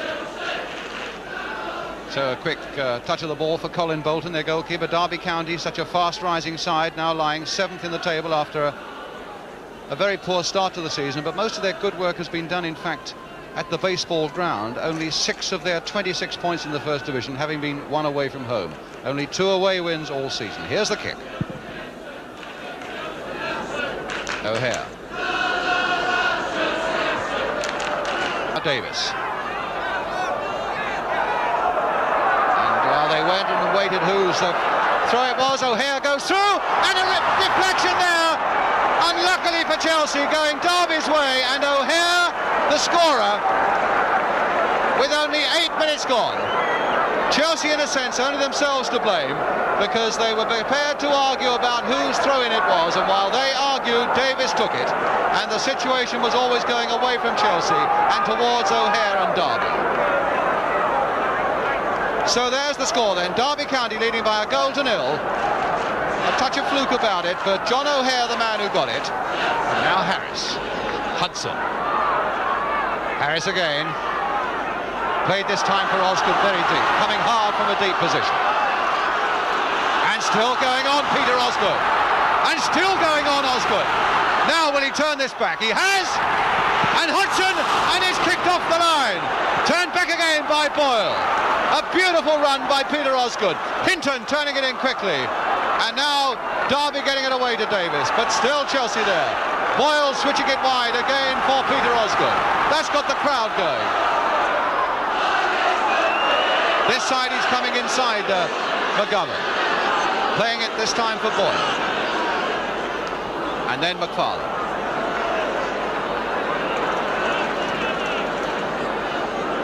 Dempsey. Back for Phillips. A tremendous run by Osgood. Men in blue as Harris takes the throw. Hudson out jump. Hollins going in to make life difficult for Hennessy. Harris in again, and it comes to Osgood. Now, can he do anything? And now for Hollins! And down goes Bolton, and he went down very bravely indeed as Hollins went in with his challenge. The referee going to Hollins, and Derby not happy. But I must say from my angle, it looked as though Hollins, although the ball was in the goalkeeper's grasp, which I suppose is the fundamental thing, Hollins in fact made contact with the ball. Hinton to Davis, and into touch, and another throw again. Hutchinson's long throw. The backheader there by Webb, and Dempsey going in, and Baldwin just failing. Just failing.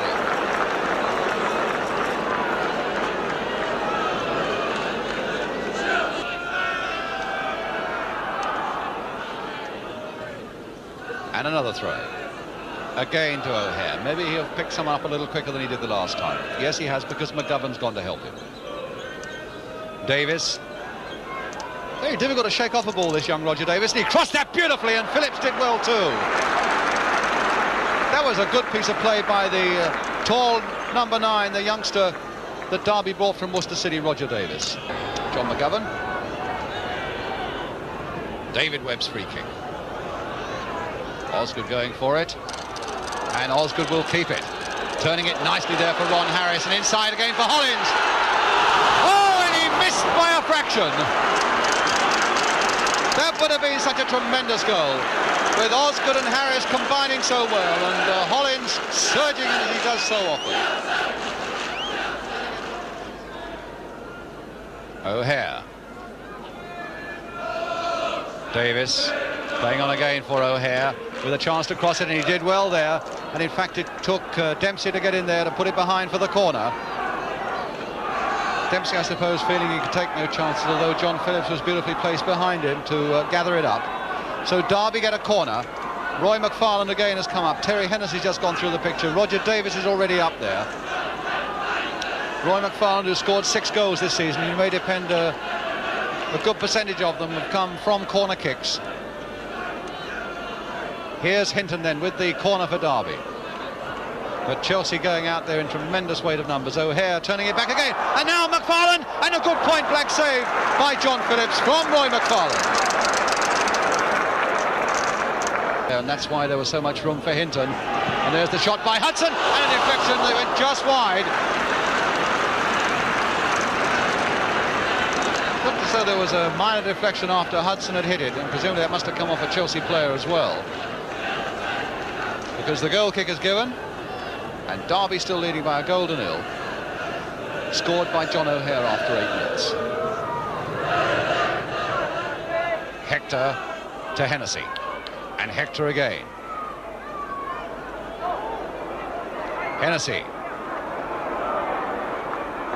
And a free kick again to Derby County for the foul on Hennessy by Alan Hudson, right on the corner of that penalty area.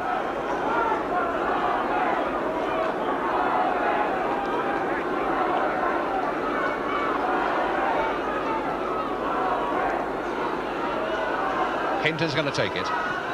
Curling it again. And McFarlane was right in there. And Dempsey gets it away, but not very far, because O'Hare again is following up. Back once more for Hinton, and again a difficult-looking cross. Hector right in there! Kevin Hector! But it's been disallowed. Disallowed. There was an infringement there, and Derby, instead of being 2 goals up, remain 1 goal up, and Chelsea are still in the hunt because referee Bill Gow has disallowed it. Webb at the moment about 15 yards offside, then coming back. Now Hollins. Webb right in there. But Todd, cool and masterful again at the back for Derby County. Now Harris. Hollins. The chip forward again, but straight to the boot of McFarlane.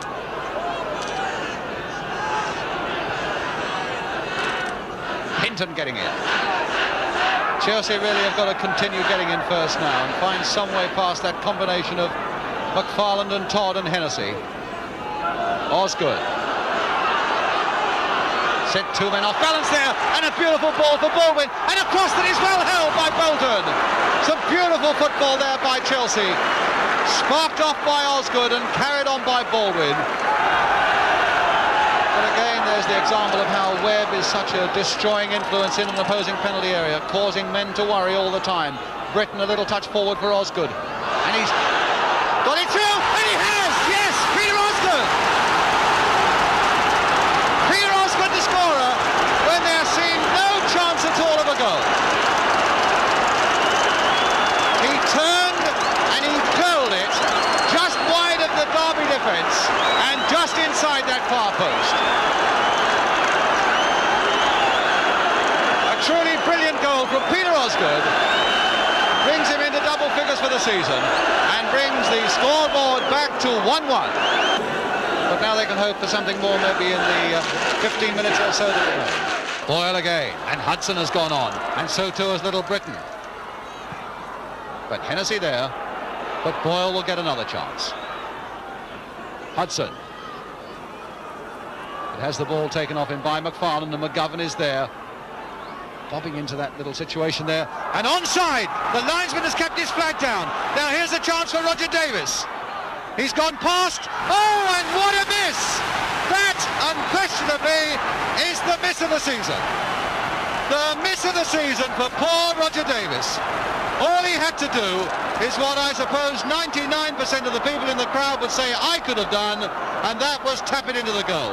He'd done all the possible hard work, brilliantly rounded John Phillips, and then one little tap would have been enough, and that almost certainly would have been 2 points. Poor Roger Davis. If Stamford Bridge could open up, he'd be only too pleased. And there goes the final whistle, and it finishes a 1-1 draw. The goal for Derby County scored by O'Hare after only 8 minutes, John O'Hare, and Peter Osgood scoring the equaliser for Chelsea in the second half, and it finished 1-1. It could so easily and should have finished 2-1 to Derby, but for that incredible miss right at the end by Roger Davis, the number 9 for Derby. And so after it all, we come to a final scoreline here at Stamford Bridge that reads Chelsea 1, Derby County 1.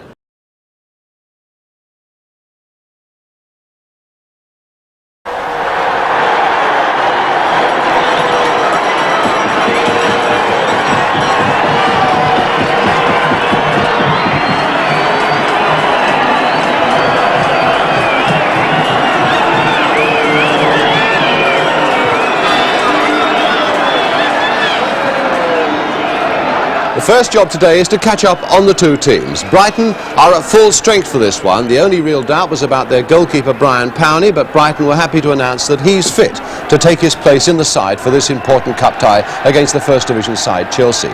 As for Chelsea, they've had a terrible run of injuries this season, but now manager Dave Sexton's happy to say that Bill Garner gets back at number 11 and Steve Kember is at 10. So it is the side that he would have played at Manchester, at Main Road indeed, last week had the match not been postponed.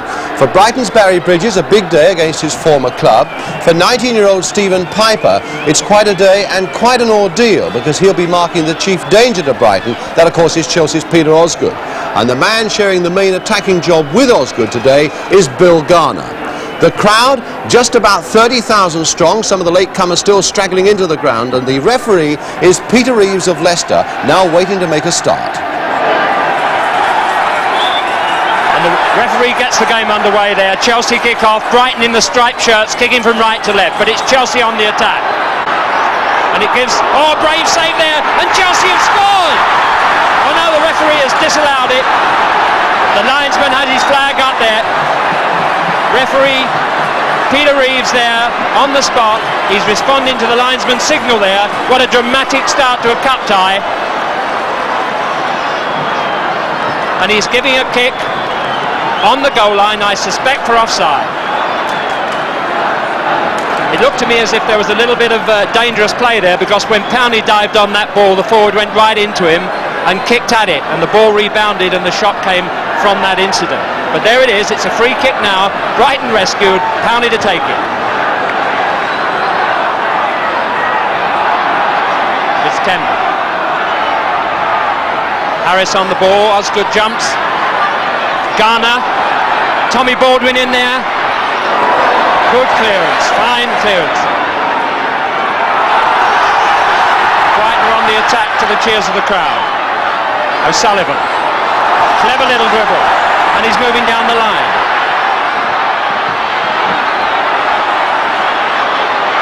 Brilliant dribbling by Summit, and Beamish has a shot! Brilliant first time left foot shot there by Beamish. He took it well on the turn. I know manager Pat Saywood has told his team, every one of you can go forward with the ball, we've nothing to lose. So go out there, force the pace and attack right from the start. Beamish showed that attitude with that first class shot.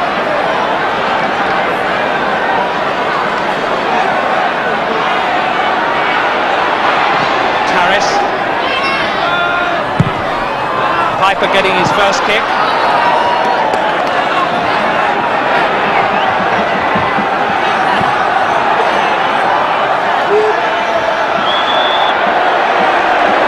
Given there against Gary Locke. Tackle from behind, free kick taken very quickly. And that's George Lay on the near post. Bridges! It's away, and Brighton are putting the pressure on as they promised. Piper. But it's away with Garner on the left wing now, taking up from Chelsea.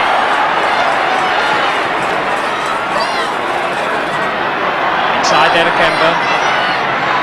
Oh, it's Hudson into Harris. Diving header away there. And now it's Bromley bursting through the middle of the field. Graham Bromley. And he plays it out there. Harry Bridges on the left wing. And there's Spirit. Spirit's gone in, and a very good save there from John Phillips. A fine header from Bridges' cross. Osgood on the ball now, settling Chelsea a little. Inside to Kemba. Baldwin, Kemba on the ball. Nicely cut out there by Goodwin. And Piper clearing again. Kemba, Webb. Baldwin flicks it inside, but Bromley's picked it up again. Searching ball there.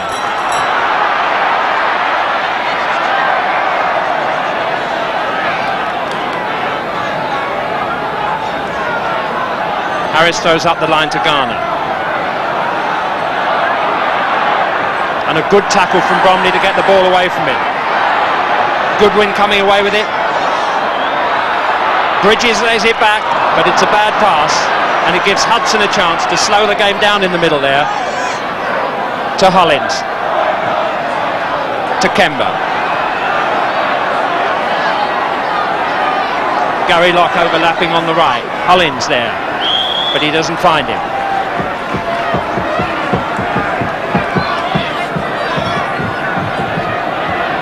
Free kick there to be taken by David Webb. Floating it up there for Garner's head. He wins it. But Piper's a suspicion of handball there, but I think it was on his thigh. Whatever happened, he got it away.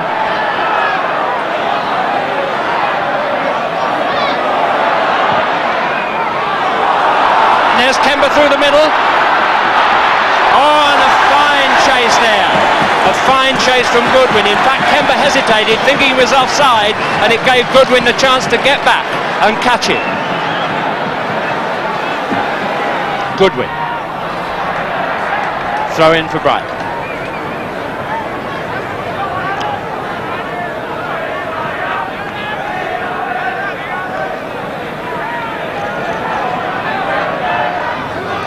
Sperrit with the throw.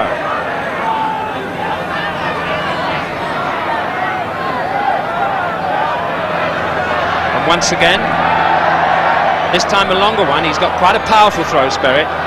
Dempsey in a little bit of trouble there, eventually puts it into touch. Had quite a layoff with a nasty Achilles tendon injury, Dempsey. Not easy to make a comeback. He's had 2 or 3 games now, just finding his feet. Once again, it's Spirit with that long throw.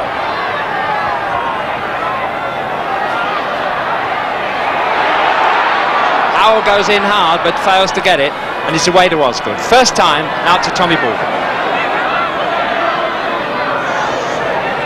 To Hudson. To Harris. Pushing forward, Harris. Garner on the left wing, but he's tripped over it. He finds him in the end. And a tight ball in there.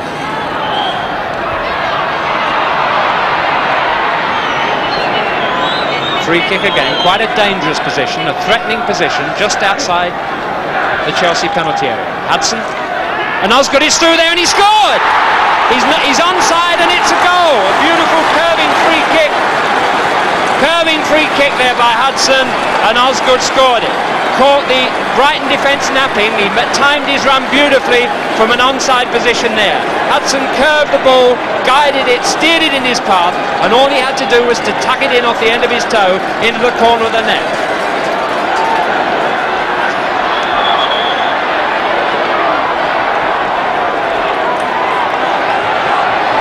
Given against Peter Osgood. Referee having a word with him. I think he's very determined that cup tie or not, the game's going to be kept under strict control.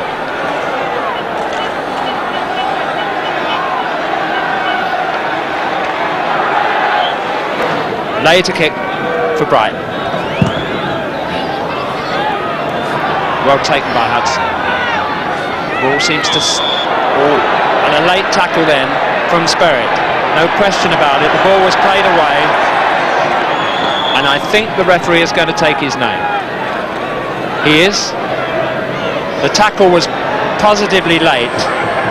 There was no question about it. Hudson had the ball glued to his foot and he flicked it off, and Spirit came in after the ball was gone. It's a pity because it's by no means a dirty game. It's both managers the best of friends, and I always think that generally results in a good clean game, but that tackle was late. Hudson to Garner. Osgood to Harris, but intercepted there by Littlejohn. Dempsey has it. Hudson on the ball, and Hollins has made the break, and he's given onside, and the ball's checked for him!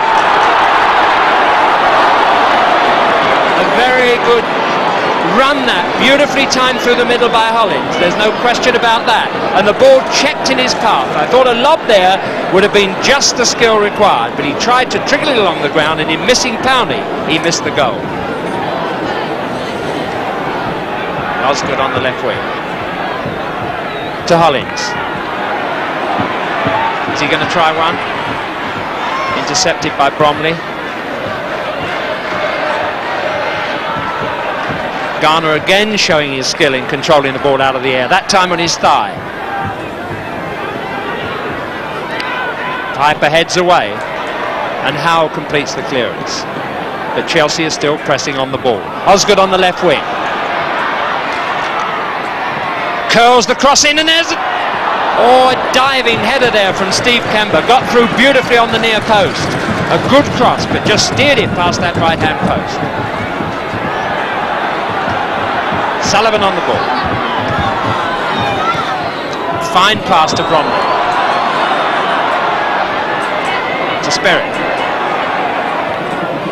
Sullivan again.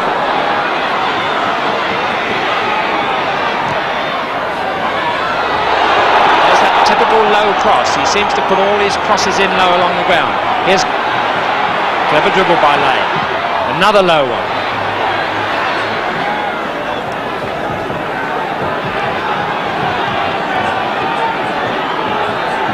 Bromley with the throw.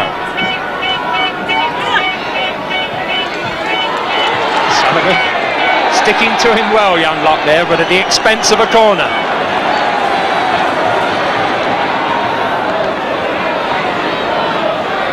In fact, Bromley's going to take this one because Sullivan's corners have been a little bit weak. This is a high one. Beautifully taken there at the second attempt, but The referee right on the spot. I thought for a moment he was going to give a foul for dangerous play, but it was brave goalkeeping by Phillips. He dropped the first catch and then made it up on the floor. Garner again wins it. Piper away. Beamish. Sperry. Hudson. Long one across, but well intercepted by Piper. Not perfect control, but he got himself out of it. Bridges beats Webb to the ball.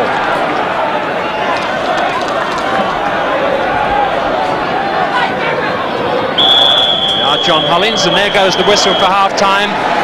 A pretty good half of a cup tie. One could hardly call it a classic, but on the other hand, there's been a lot of entertaining football, played not ruggedly but with great determination by both sides. Brighton 1 goal down. Chelsea caught them napping with a free kick. So many goals these days scored from set pieces.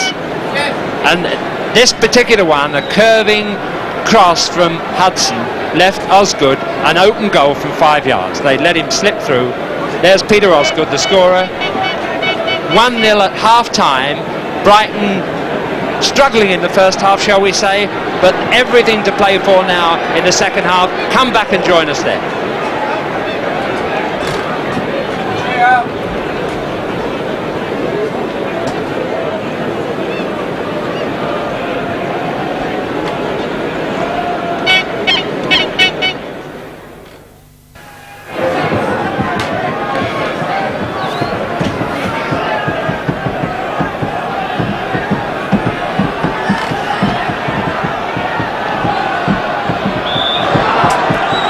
So Brighton pick it up in the second half. I'm quite sure they won't get too disappointed with being 1 goal down. Manager Pat Saywood, no doubt, has picked up their spirits in the dressing room, and they'll come out fighting.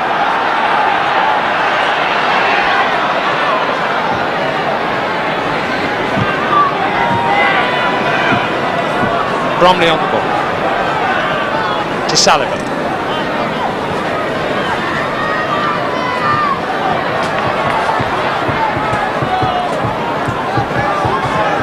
Tight bit of play there, the sort of thing you see so much in modern football that wouldn't have happened a few years back. Working the ball out of tight spaces.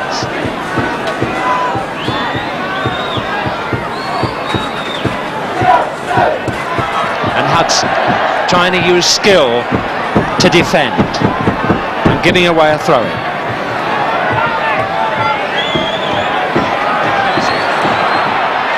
And across there to Beamish. It's Merritt! Oh, and a fine save! A beautiful move there. Beamish placed his header in front of Sperrit so well, and Sperrit jumped and got all the power he could in it. But a fine save there from John Phillips.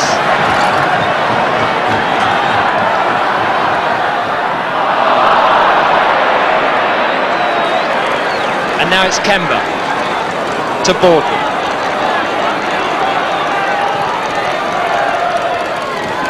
Headed well away by Piper there. Goes after it again to complete the clearance. Good cross by Baldwin, and Osgood goes in! And it's a fine goal! Aussie's second goal! A lovely curling cross by Tommy Baldwin there. And Peter Osgood went flying in and met it first time, almost from the same distance away from goal as he got the first one. Brian Powney had no chance whatsoever.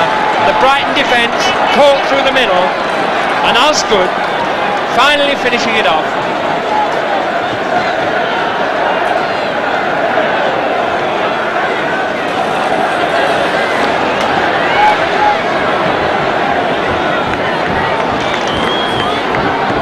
And as Brighton kick off, we note that Peter Osgood scored that goal 16 minutes after half-time. The first one was scored 16 minutes after the kick-off.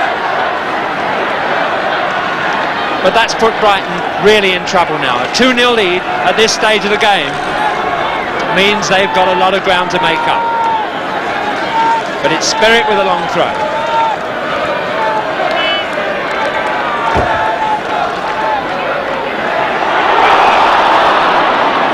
Mark Beamish with that back header.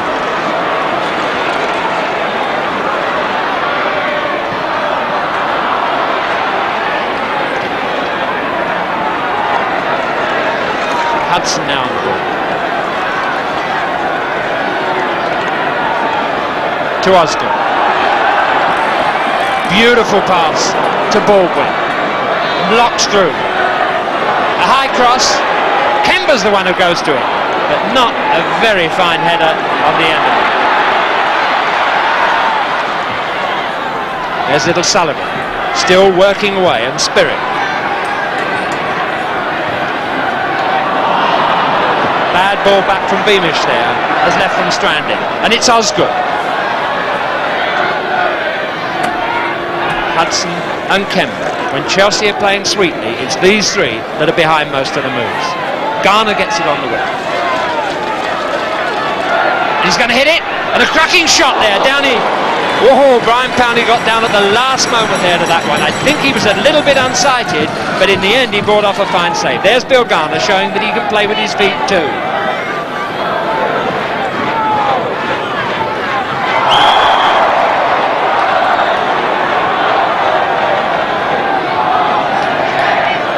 Templeman to Saladin.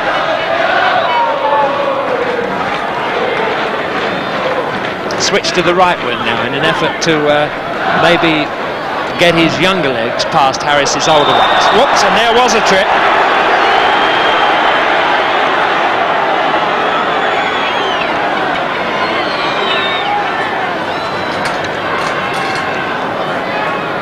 Keep calm, says the referee.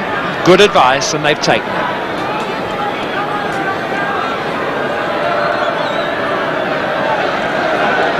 And it's Bromley, worked hard throughout.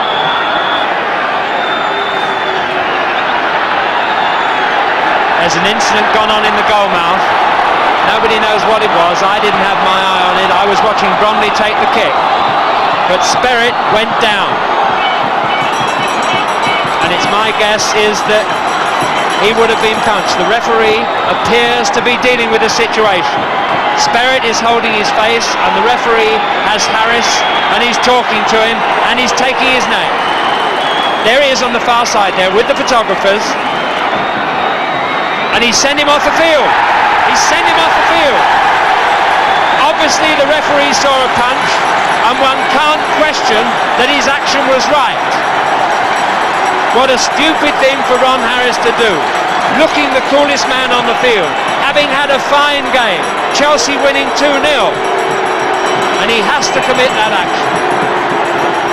We didn't see it, I haven't seen it myself, but I have no doubt the way that Spirit fell to the ground and the way that referee Peter Reeves has dealt with the situation, that he saw it very clearly indeed. But what a silly thing to do. Baldwin. Kemba again.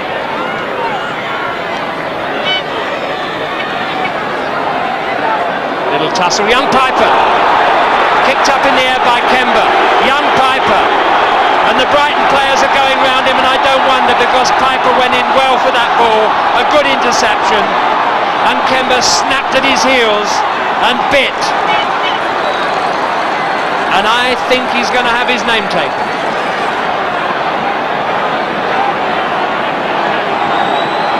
And once again, I wouldn't query that decision.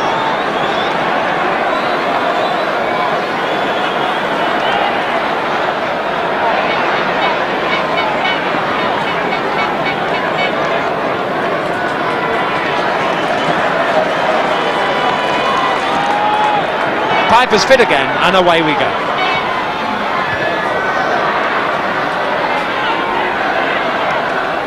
Little lob ball there. Goodwin got underneath it.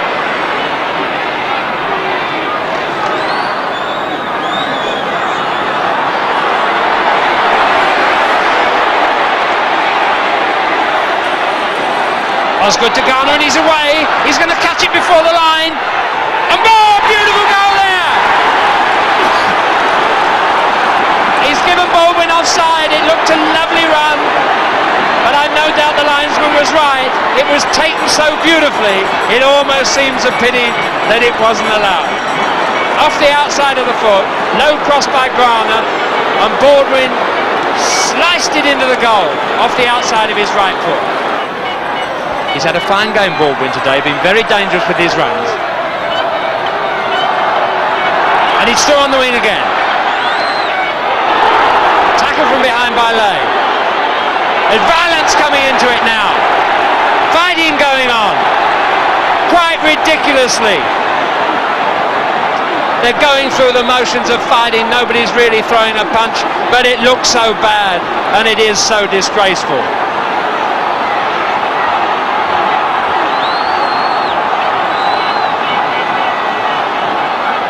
He's calling Osgood to him. There's Osgood there. I think that's George Lay with him. George Lay. The two of them are going over to the touchline. And it seems so senseless. Why Chelsea should allow themselves to get mixed up in this. There should be no frustration on their part with a lead of 2 goals with just about 7 minutes left to play, and he sent him off.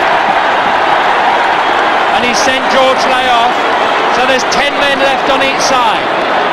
He was the first one really to lose his head. He went rushing back there with a punch, and Peter Osgood, it looks as if he's getting his name taken. Osgood is staying on because his was retaliation. And the game is restarted with a free kick to Chelsea taken by Tommy Baldwin.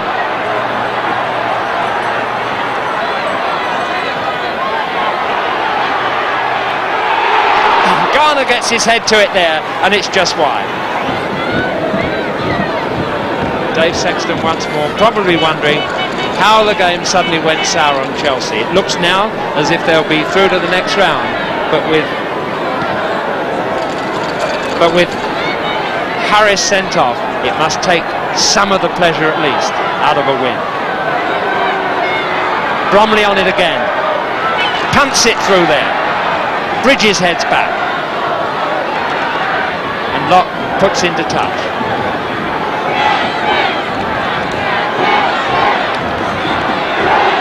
Howell on the ball. Kemba wins it. Garner to Osgood, coming from deep, and he's going on his own. Referee allowed to play to go on.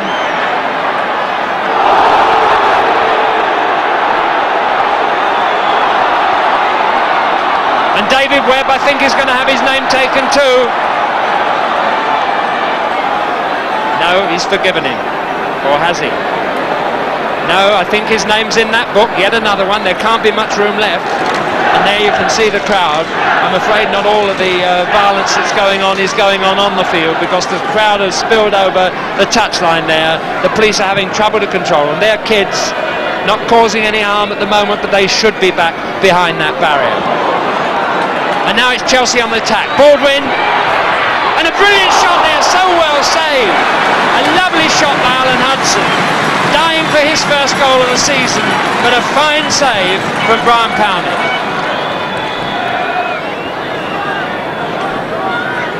And here we go now. Templeman on the ball. Brighton's last throw. Spirit to Bridges. My goodness, these Brighton players have fought this afternoon. Too hard maybe in some respects, but that's a bad mistake, and it's let forward in.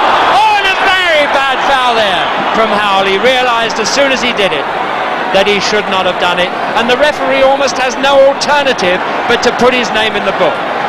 He was sorry as soon as he let his foot fly, but unquestionably it was a late and a violent tackle.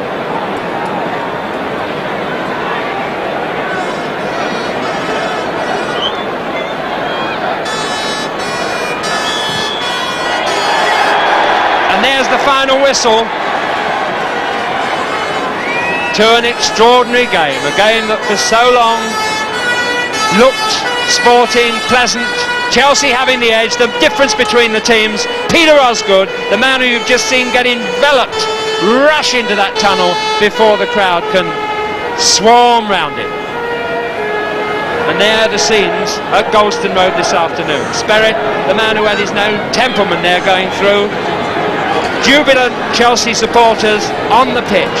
The sound of a fire engine in the background, and the final score here, Chelsea 2, Brighton 0. I don't know what the fire engine was doing about it, but apparently it was a cup tie that did little for the game of football, quite the reverse in fact. This morning's newspapers indignantly have gone to town on it. The Brighton Brawl. Cup brawl disgraces soccer. Harris bust-up.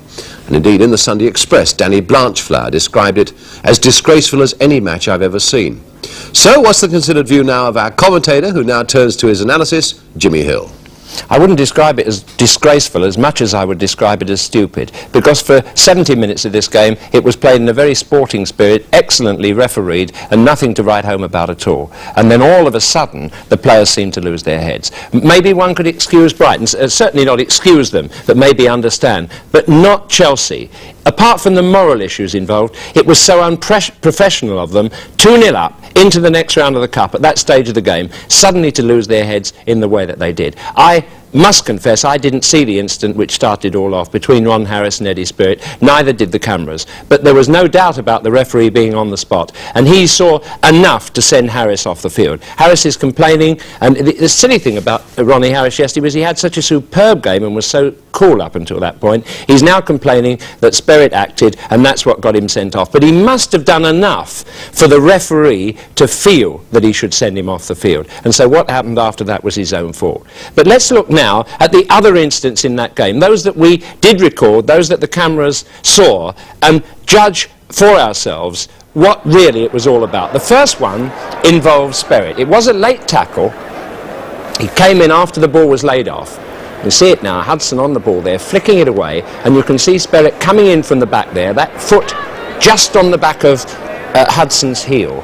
And that's the kind of thing that happens so often. The referee saw the tackle from behind, and he came over, blew his whistle, and took his name. And now we see the revenge motive. Stevie Kember kicked there from the behind by Steve Piper.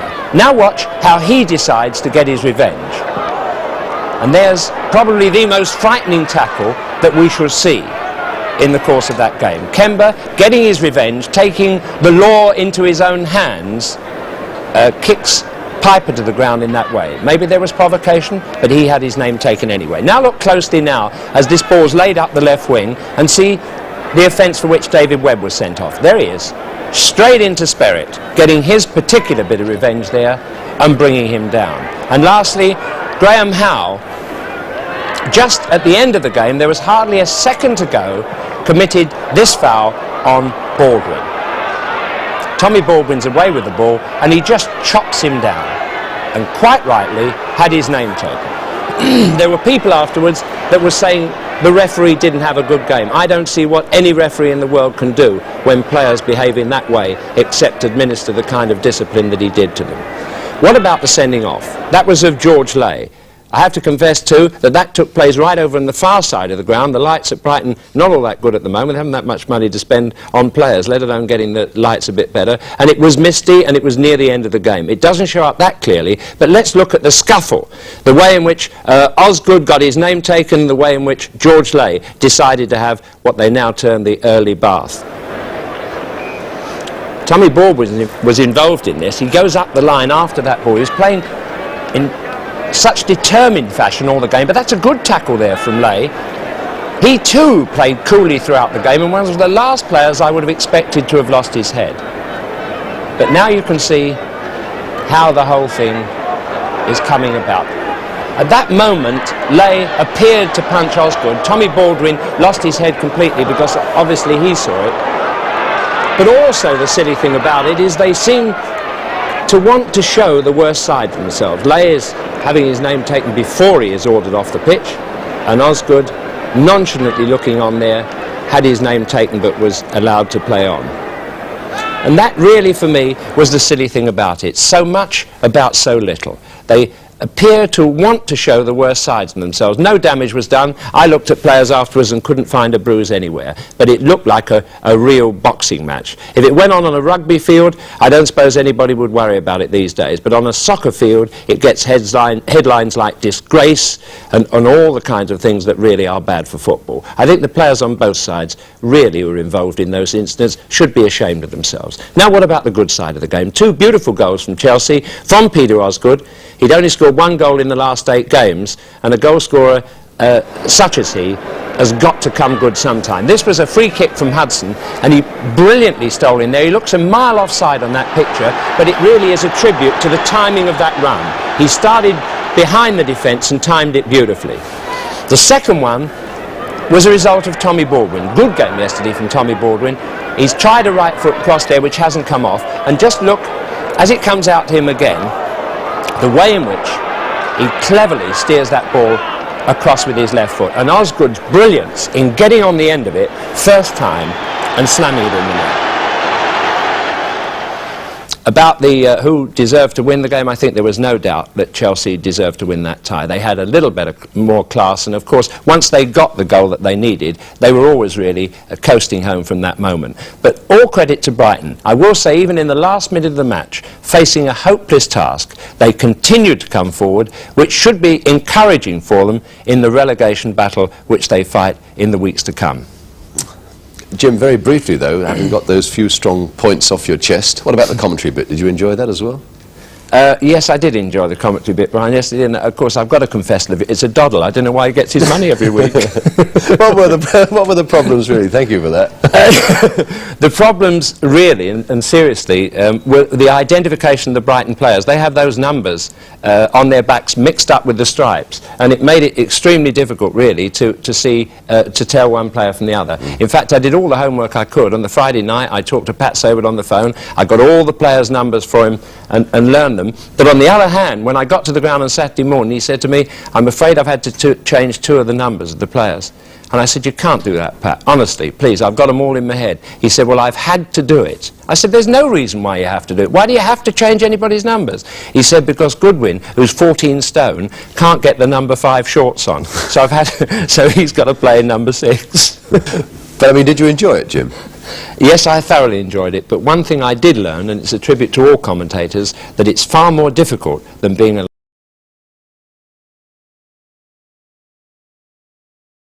when Chelsea will hope to prove their returning form is an established fact, when Arsenal will seek another success towards the top. Both sides unchanged. That hasn't happened very often for Chelsea this season, but now they'll hope that the twin menace of Osgood and Garner can unsettle a formidable Arsenal defence.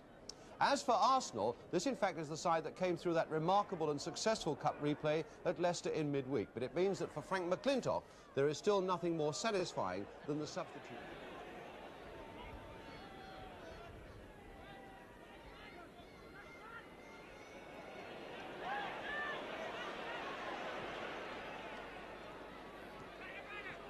Armstrong. Story.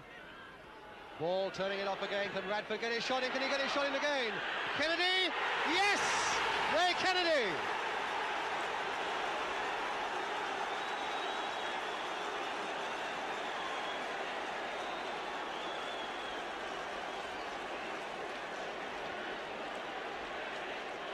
Well, it was bobbing about long enough. And then when it fell loose, Ray Kennedy put the finishing touch to put Arsenal into the lead with only 8 minutes.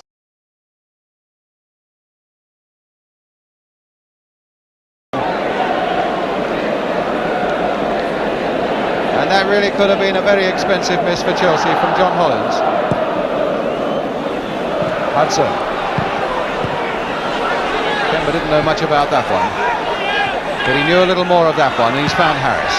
The long ball forward, Garner's all right, he's onside. Now, is that it? It is indeed! Bill Garner, 1-0, just when Chelsea needed it.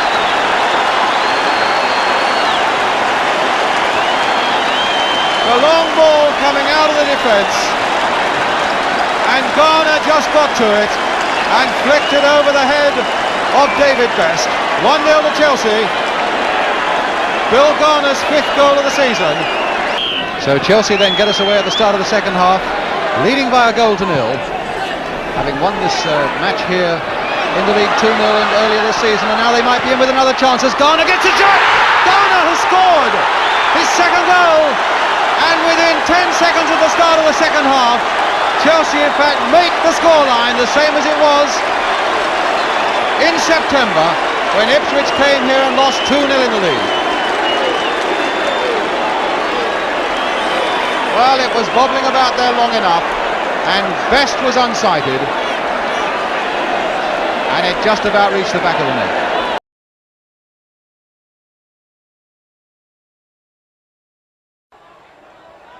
Throw to Leeds United. Lorimer walloping it down for Jones to run. Hinton with Jones. Jones going forward. The goal! Beautifully taken.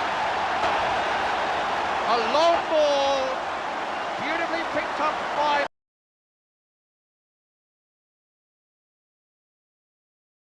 Sheffield Wednesday versus Chelsea in the 5th round of the FA Cup at Hillsborough, with the Owls still high from their win the previous Monday. Chelsea kick off left to right. Chelsea are obviously determined to grind the opposition team into the dust. Osgood passes to Hudson, and Hudson shoots over the top. Goal kick. At least in the first half, Chelsea are far from getting it all their own way. Hudson takes a corner for Chelsea. Garland heads to Garner, and Garner shoots. But Chelsea have yet to find their way through Sheffield's defence. The touchline players say that Chelsea are playing well within themselves. Houseman to Garner. Garner heads for the net, but Gromit saves. Then Sheffield attack. Henderson takes the ball across the field before passing to Sissons. To Coyle. Coyle shoots, and it's a goal. Sheffield ahead, 1-0.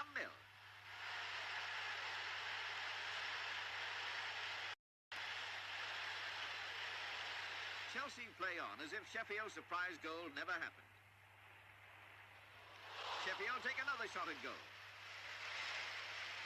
The ball goes to Osgood, who crosses fast and hard to Houseman. Gromit moves across the goal mouth to cover, but Houseman centres, and Garner taps the ball gently through an empty space into the net. 1-1.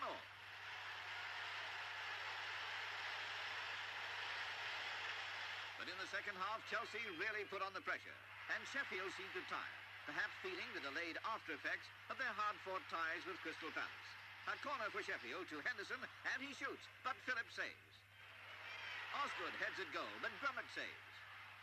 Hudson gets sandwiched, but he manages to centre. And Osgood slams home the clincher for Chelsea, making it 2-1.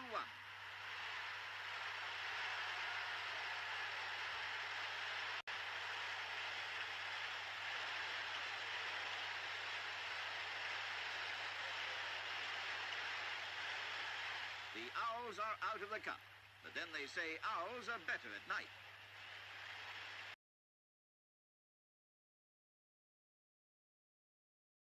A make-do and mend affair because Chelsea have had so many injury problems, plus the fact that Ron Harris is under suspension. Also injured, David Webb and Bill Garner, and just back after injury, Eddie McCready, who captains the side today, John Dempsey at number 5, and Peter Houseman at number 11, and these players are lacking match practice. A great deal today will depend on the strikers for the two clubs. A look at the Arsenal side. George in place of Radford, and Jeff Blockley is still not fit, so Frank McClintock, the sub-captain, continues at number 5. The substitute is the Irish international, Sammy Nelson. Number 10, Ray Kennedy. Alan Ball, number 8. McClintock. And this pitch looks to me, in view of the dry spell we've had in London recently, as if it's been heavily watered. Hinton. McCready. Foul given.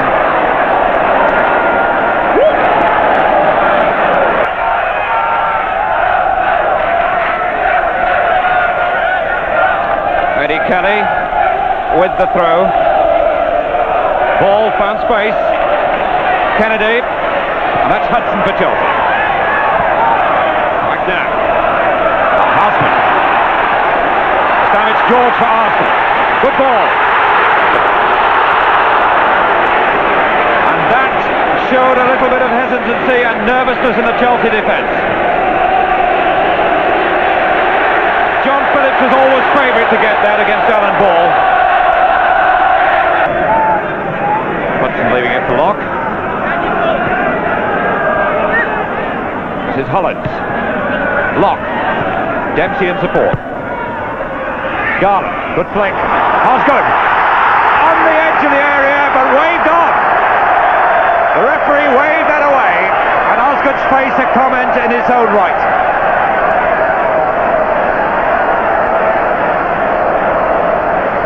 Frank McClintock. It was George again, and he was fouled.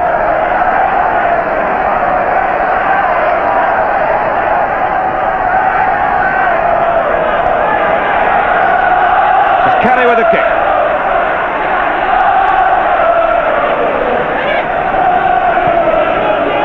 Simpson. McCready.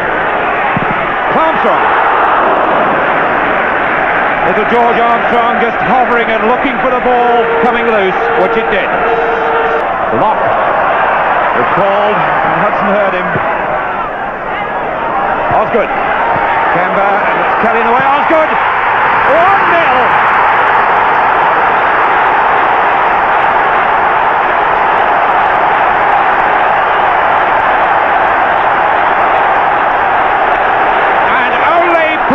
Like Osgood take goals like that.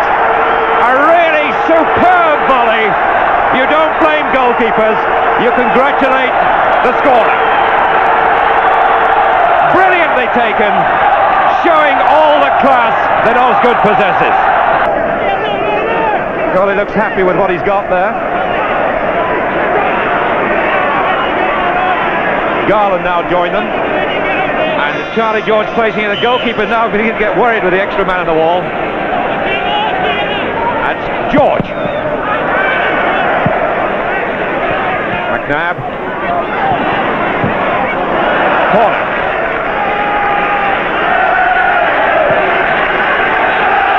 Gary Locke.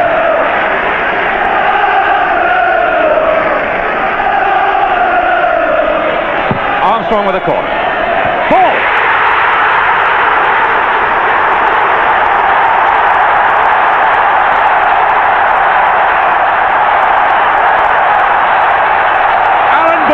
About 5'6", 5'7". Rarely scores with his head.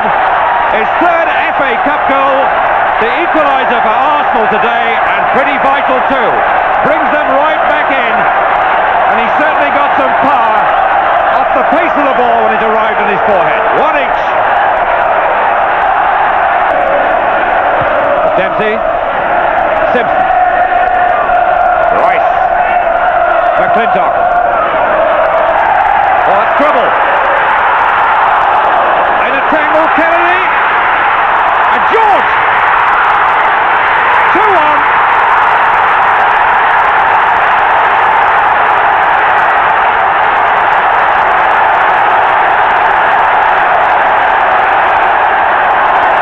And George collects because of the frailty of this Chelsea defence. In all sorts of tangles then. Dempsey harried by Kennedy. Phillips not sure. The ball arriving back to Charlie George. Perhaps a bit lucky to get a second chance. 2-1 now in 2 minutes from being 1-0 down.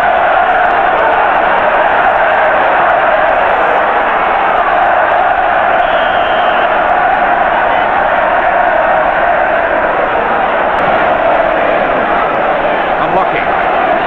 Hudson, Osman, Osgood, field for penalty, and again the referee says no. Mr. Hill is not interested. He's turned his back on it and gone back up the field.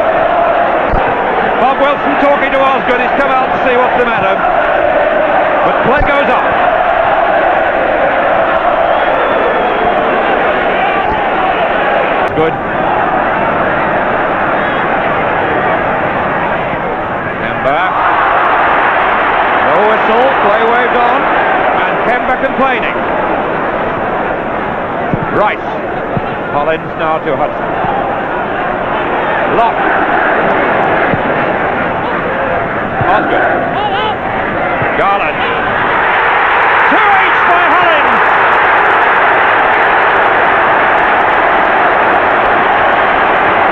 And Hollins took that, giving Wilson not the slightest hope.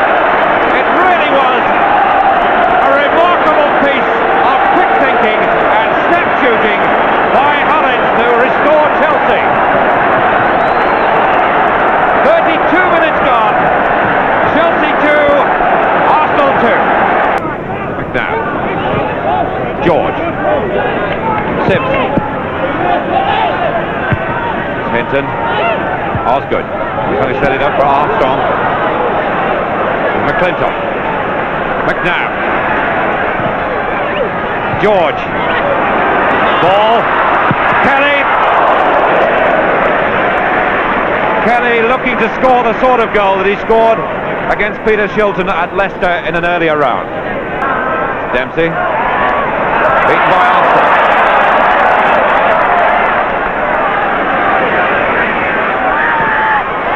Ball right of his toe. It's Armstrong.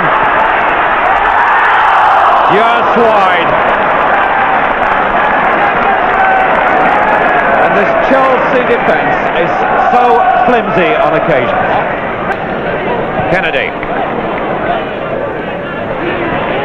McNabb. Kennedy, McNabb. Leaves it for Simpson. Kemba. Now Osgood, what can he do with this? And Wilson performed the sort of rescue act that Osgood believes deserves a penalty, but Gordon Hill, the referee, will not have. But Wilson saved Arsenal then, because they got in trouble they should never have been in. McCready. Hudson. Osgood. Now, Kemba. Time to look, measure it, and hit it, but it was always spinning away wide. Armstrong. George. Good ball. Simpson. Charlie George. Ball there. Well, there was a bit of a tangle there. The defenders weren't sure what was going on. McCready's got a knock. And the ball is limping as well.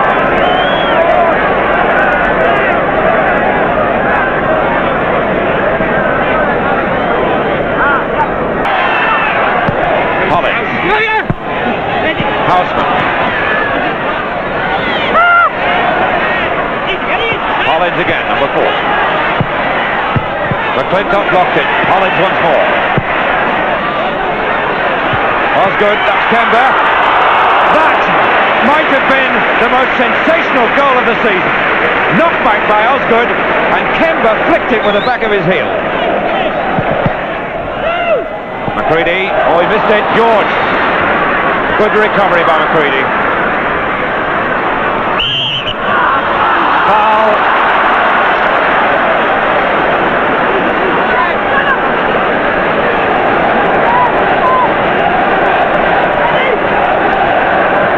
McCready, who normally wears glasses, sometimes plays in contact lens.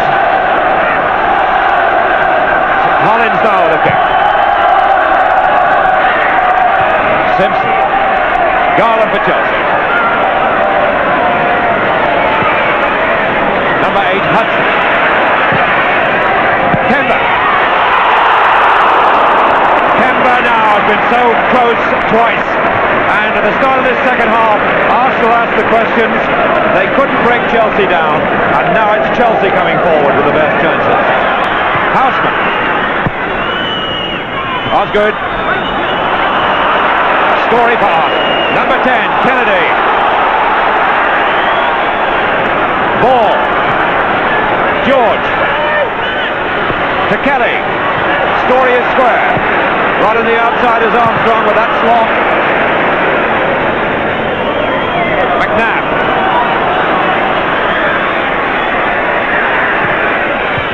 In the way, Dempsey. Garland. Armstrong. cleared by McCready. This is Rice for Arsenal. That is that, and the two teams live to meet again. Chelsea, who scored first, then 2 goals for Arsenal in 2 minutes, the equaliser by Hollins. The first half really far better than the second half. A little bit of tenseness crept in and didn't allow them to play with the freedom they had in the first half, but still a good cup tie and a good derby.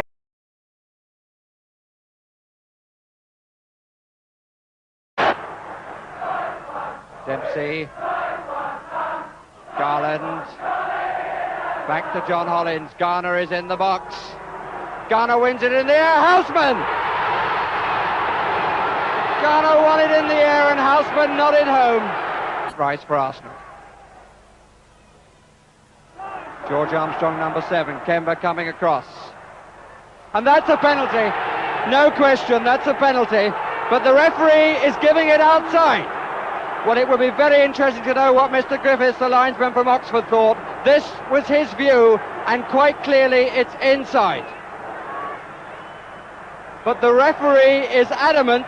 Is he coming across? No, he's not. He's pointing outside the box. Arsenal players still with the linesman.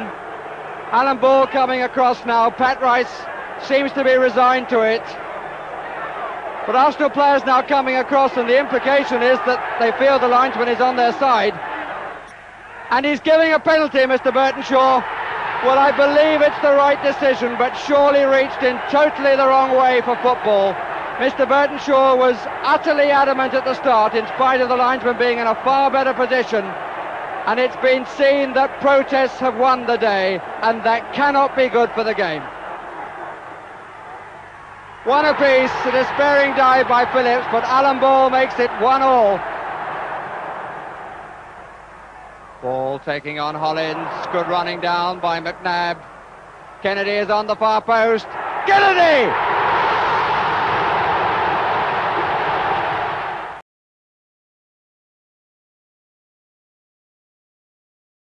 Palace and Chelsea. Palace again in the throes of a desperate relegation struggle.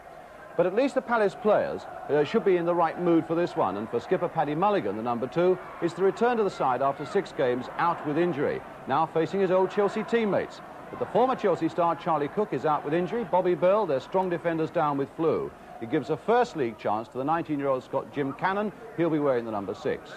So there's a few moments here for Paddy Mulligan and Eddie McCready to talk over old times. But for McCready, it's also a time to contemplate once again just how badly Chelsea have been hit by injuries. Now it's striker Chris Garland who is unfit, and so it's the chance for manager Dave Sexton to try a couple of his promising youngsters, 17-year-old Brian Basson at number 7 and 18-year-old Ian Britton at number 11. Young Britton, a tough, hard-working little Scot, he's had experience before, and Basson is a strongly built youngster from Crawley in Sussex. But then there's that other young player on the field playing his first league game for Crystal Palace, Jim Cannon. He's got the job of marking Peter Osgood. The crowd is 39,000 strong. In it from the left, Bert Head, general manager of Crystal Palace, Sir Alf Ramsey, Raymond Bloy, the chairman of Palace, and of course on the right, Malcolm Allison. And now Kemba for Osgood. Yes, a tackle from behind by Cannon. A raw and rather rash one on Osgood. Osgood again. And pulled down again by young Jim Cannon. And the referee taking him across about the first 10 minutes of his career, and Cannon is going to be booked. The 19-year-old Scot playing his first league game for Crystal Palace. And I wonder what Malcolm Allison thinks about that. Raymond Bloy, the chairman, on his right, and on his right, of course, Sir Alf Ramsey. And Bert Head, the general manager. It's Phillip who gets there first. Taylor taking no chances and nodding it behind for another corner.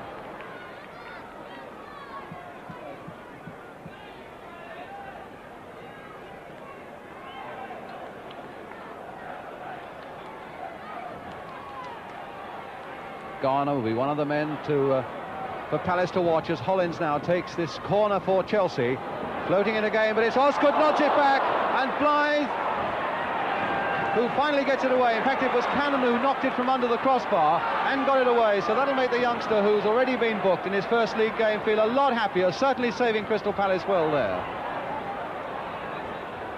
Played on for Posse, and a nice one through for Posse as Rodgers goes through. Hit right foot and beautifully saved by Bonetti. But a superb sweeping move by Crystal Palace. Rodgers with the finishing touch, but a nice one too that he played with Posse.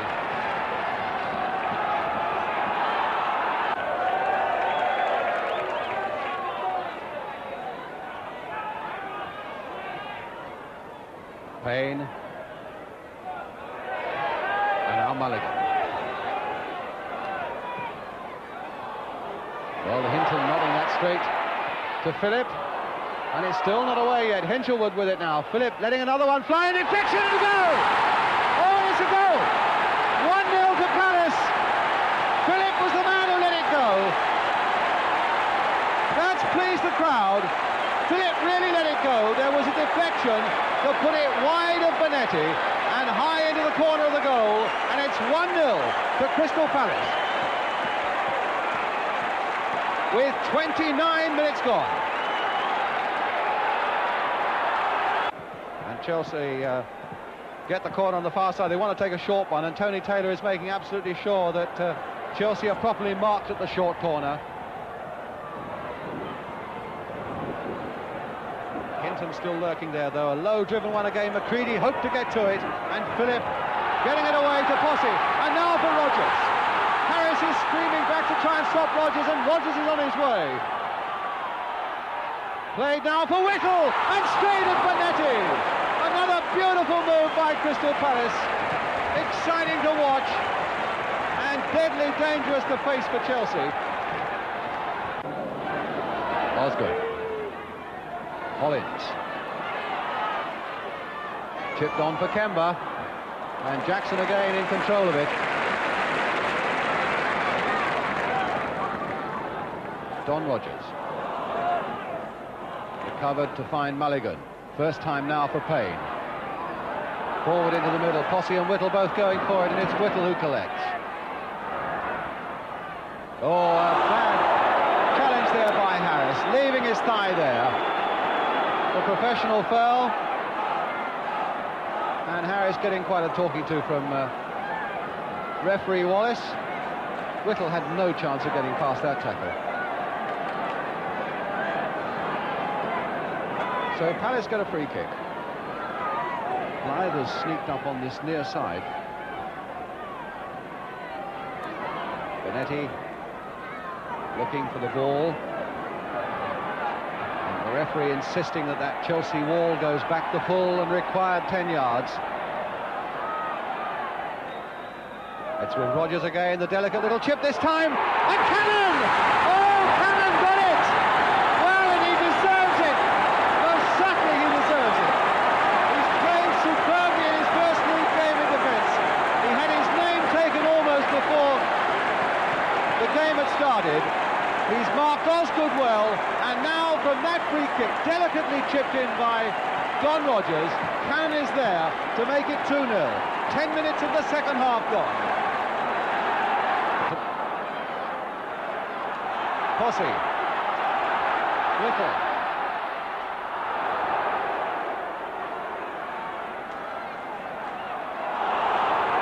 Free kick. And Hudson is being called to the referee for an unfair challenge, and the book is coming out, and Hudson's name goes in.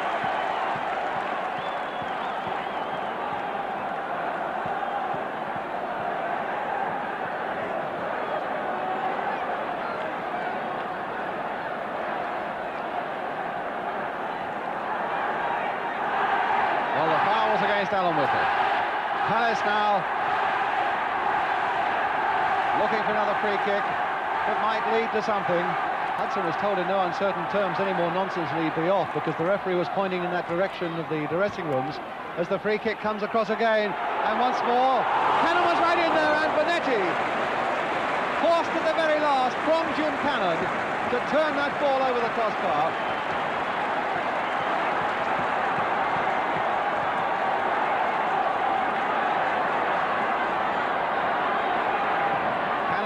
making the running, and Posse was in that time. And now Palace really are moving.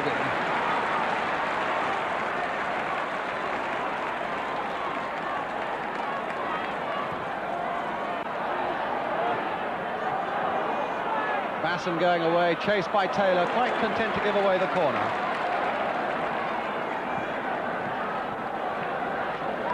And again the short corner, and again Taylor a little late to spot that it was a short corner and do the marking for it, and so they can get it across, and Osgood turning it over.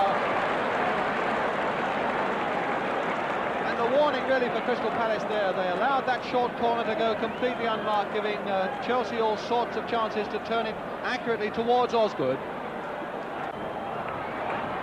Now it's with Mulligan. Although Osgood wants a say in it too. Hudson. McCready. I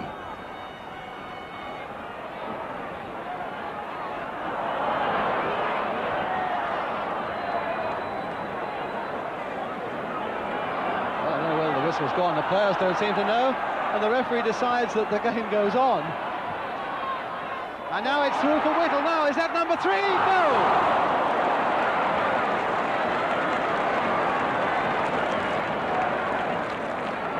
A lot of hesitancy at the start of that movement, with the players themselves not knowing whether the referee had blown up when 2 or 3 players were tangling on the ground.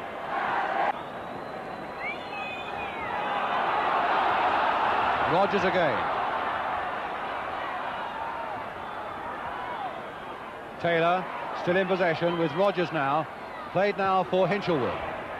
Posse a little too firmly for Posse, but Mulligan can follow it in.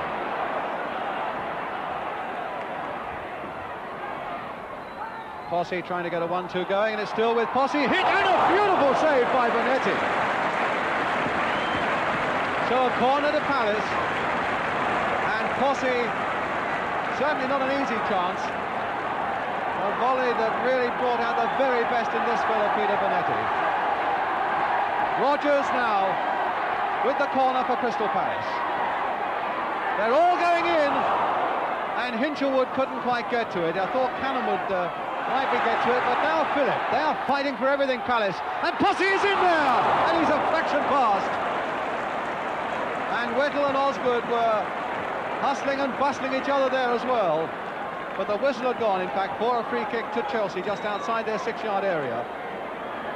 And it could be the first time that Crystal Palace have beaten another London side in a league game since they came into the First Division. And Malcolm Allison goes away as the final whistle goes. And so far, so good for him. And 2 precious points, of course, for Crystal Palace.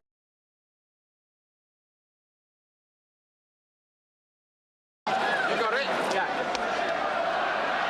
The first gentleman of football makes his last appearance in the Football League.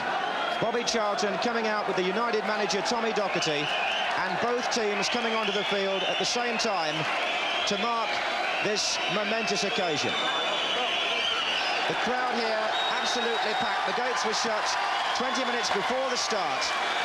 And in fact, the 2 sides will precede Bobby Charlton onto the pitch because a special presentation is going to be made to him.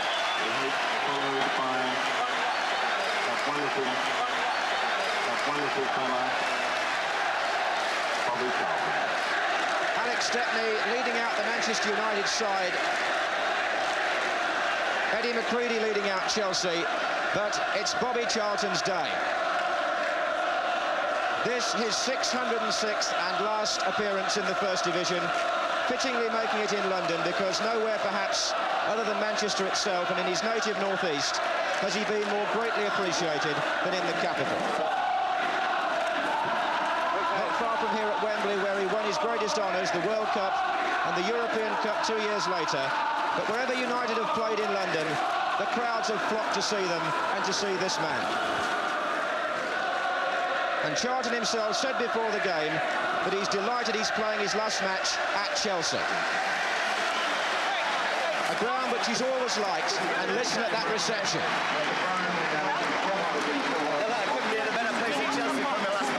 Brian Mears, the Chelsea chairman, presenting Charlton with a silver cigarette box on behalf of the Chelsea club. Louis Edwards, the United chairman, in the background. Sir Matt Busby is there as well.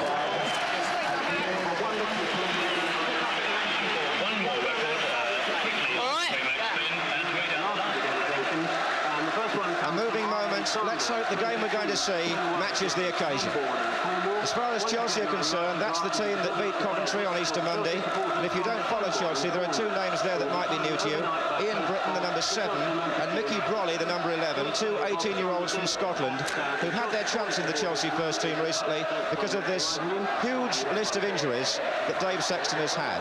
The substitute today, David Webb, back with the first team squad for the first time since his knee operation. Tommy Docherty also using the end of the season to blood a new young player.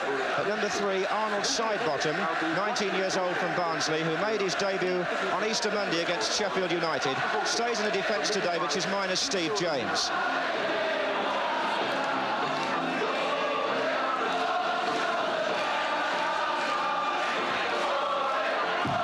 Charlton, who modestly said this morning he'll be glad when today is over. Never won for the limelight in spite of all his enormous achievements, just quietly waiting to get on with the job of playing his last league match.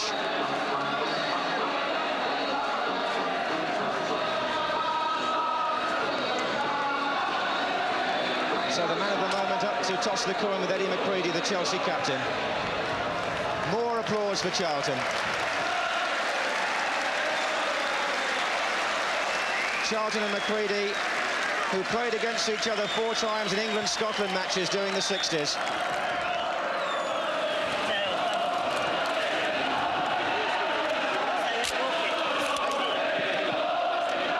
And today's referee, John Yates from Redditch. Tommy Docherty back on familiar soil as well, the manager of Chelsea here between 1962 and 1967. Tommy Kavanagh, the trainer, on Docherty's right. And there's Dave Sexton, the manager of Chelsea, and his substitute, Dave Webb, with trainer Harry Medhurst. Manchester United a kick-off, defending the goal to the left, and Chelsea playing from the right. That's Martin Buchan wearing number 6.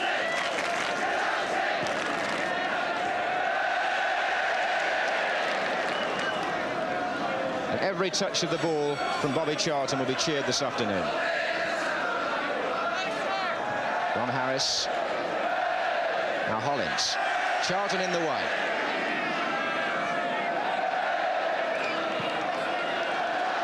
Brolly for Chelsea. Hollins has gone forward into the penalty area. It's Tony Young. Cool. Buchan. Looking for Kidd.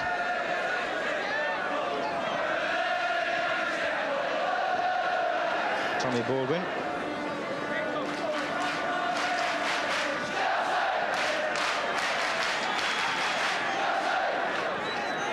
Charlton.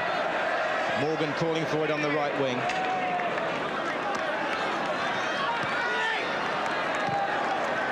Charlton once more. That's Tony Young. Morgan. Chelsea have got 9 men back. One of them is Kemba.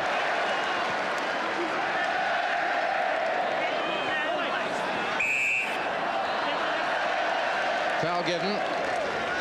Willie Morgan has changed his image a bit this season, shorter haircut. But what a season he's had for United. Graham with the free kick. Brian Kidd, so close.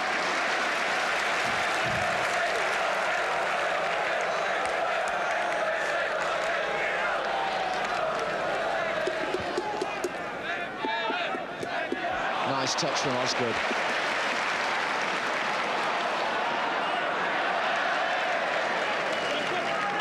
This young man's done well at right back since he was converted by Tommy Docherty. Tony Young. Here's Brolly. Oh, hit Stepney Osgood. Baldwin, who went closest. But credit too to young Mickey Brolly, the outside left, who got down to the dead ball line and hit that back fast and low.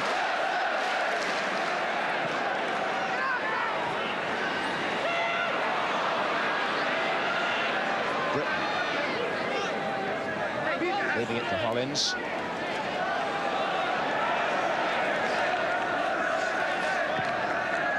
Hollins. Good cross.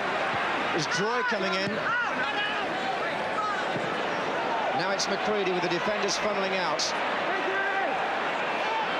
Rolly's on the left wing, and he's offside.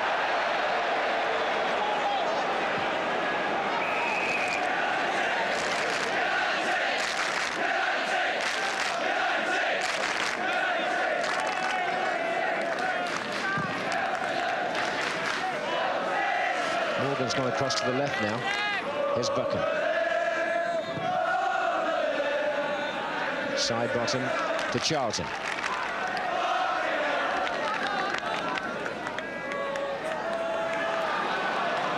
Good tackle from Harris. Baldwin, Osgood off down the middle. Peter Osgood has been voted Player of the Year by the Chelsea supporters. 16 goals so far. Now Charlton. Nice play. It's got McCarry in the middle. Martin getting there as well. And Charlton wanted rather more support. In the end, he had a shot himself. His first of the match. Brian Kidd's in a lot of trouble with that leg. He was hurt very early in the game, and he's never really looked to have recovered from that. The Manchester United substitute, Trevor Anderson, has had a couple of runs down the touchline on the far side. I shouldn't think it'll be long before Brian Kidd comes off. And Brian Kidd being led off by Tommy Kavanagh, the Manchester United trainer. Disappointing end to the season for Kidd, who's come back so strongly these last few weeks after being out of the side earlier. Just waiting for Kidd to come off, but Trevor Anderson coming on 7 minutes before half-time. Manchester United, Anderson replaces Brian Kidd. An Irishman from Belfast who was actually signed from Portadown by Frank O'Farrell when he was the manager at Old Trafford back in October.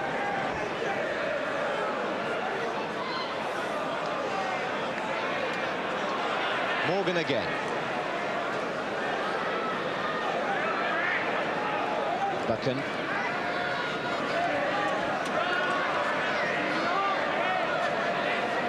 Morgan finally making room for the cross. Anderson. There's Graham. Martin. Here's McCarry. Still a chance, Martin.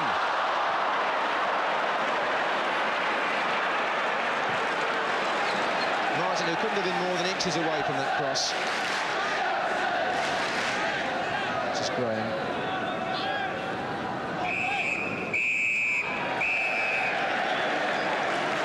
Well, it seems as though Bobby Charlton's last match is not quite the one that the 40,000 people in the ground hoped it might be, certainly not in the first half.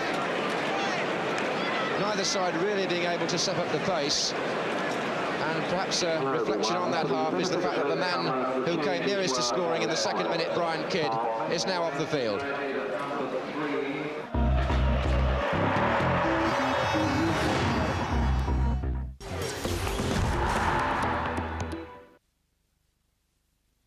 Red wine, tea, blackcurrant juice. Try the power of Vanish Oxy action on tough stains like these. It's specially formulated for carpets and upholstery. Just watch the stains disappear as the active oxygen penetrates deep into the fibres, removing the stains. Spruce up your carpets with the UK's #1 Vanish Oxy action. Rimmel London's new Cool Shine lipstick. High energy colour that shines.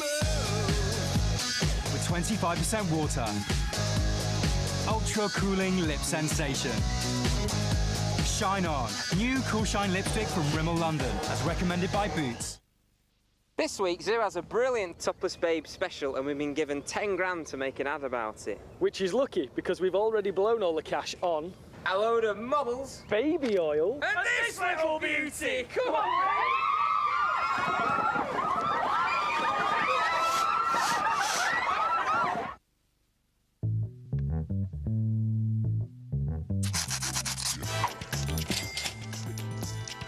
Play the new Scrabble scratch card. What's your...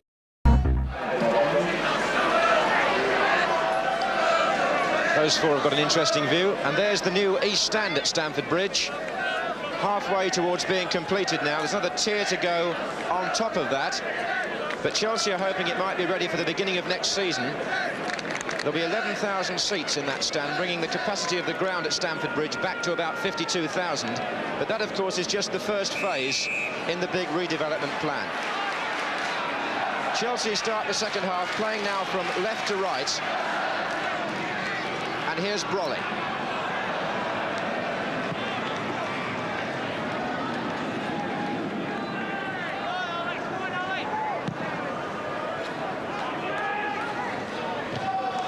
Troy must be favourite to win those. Here's Morgan.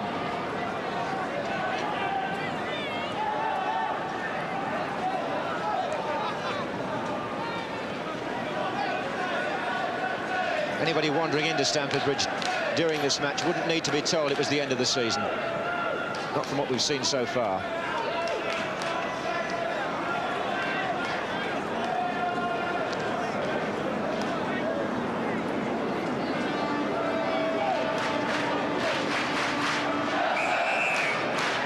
This time it was Sidebottom who fouled.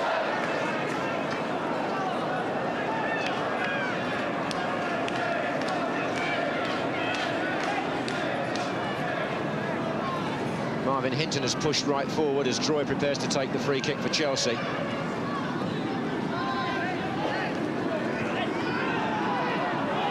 Here's McCarran. Harris. Hinton stood up with the attack, the two number 5s together.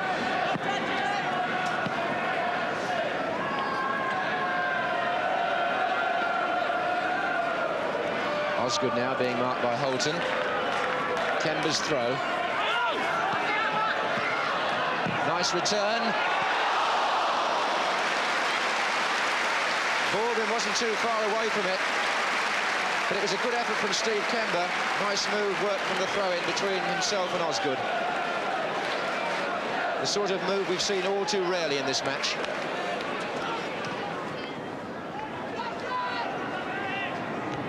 Hinton's header straight to Morgan. Charlton. Hinton got there. Slow starting, but Buchan first.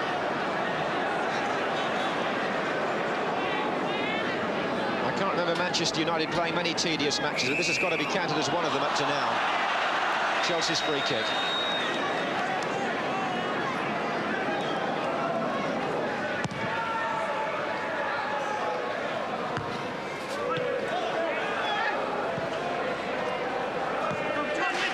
Martin.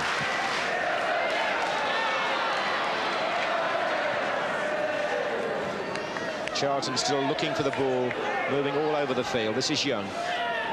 Macari. Morgan. 3 in the middle for United. 4 now.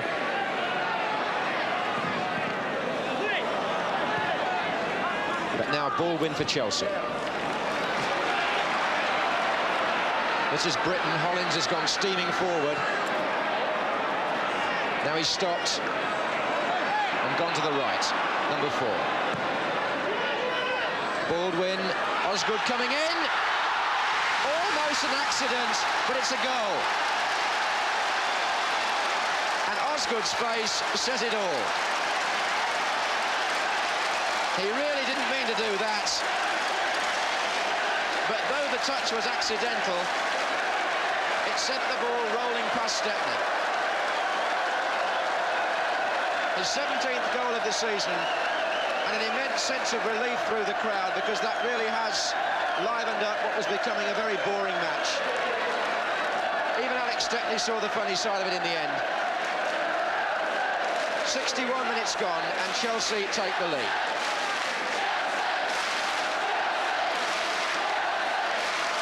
Charlton. Here's Macari. Graham. This is Young. Martin closing in, and Hinton doing the sensible thing.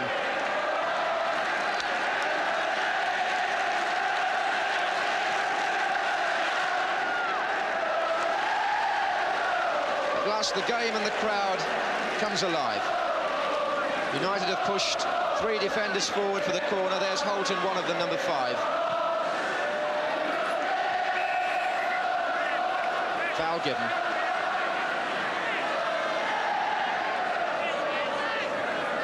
Those are the Chelsea supporters.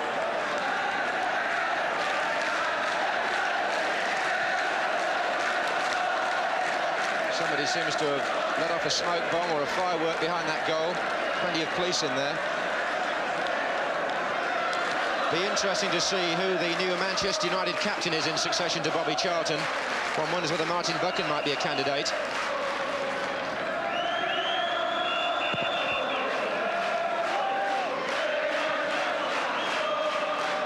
Brolly, Osgood, Sweet. This is Baldwin. And Osgood again. Good ball, Britton. Fine save. One of the best moves and shots of the match. Young Ian Britton still looking for his first goal in the Chelsea first team. Won't come much nearer than that. Good stop by Alex Stepney. Now Britton again.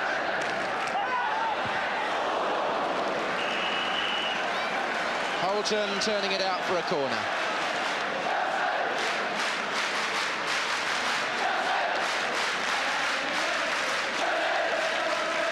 Chelsea newly motivated now by Osgood's goal and by the crowd. Holton again. Here's Hollins. Harris. Hollins was trying to beat the offside. Linesman's flag acknowledged, but advantage allowed.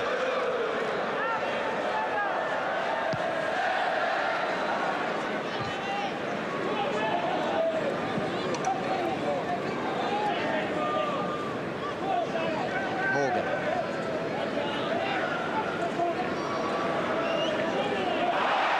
Sidebottom getting a bit frustrated with the challenge from Baldwin. That happened after the ball had gone. In fact, the referee is having a quiet word with them off the ball, which is Charlton. But Britton reading it well. Osgood, and again Britton. Baldwin is up on the edge of the area.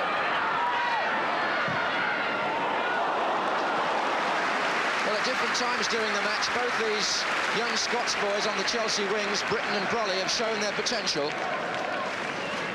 Good sign, one would feel, for Chelsea next season.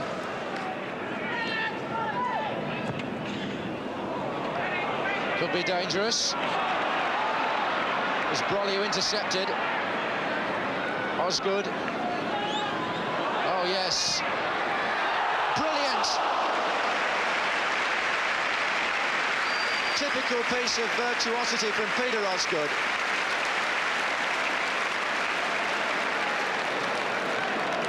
And in this sort of match, that flash of light really deserved a goal.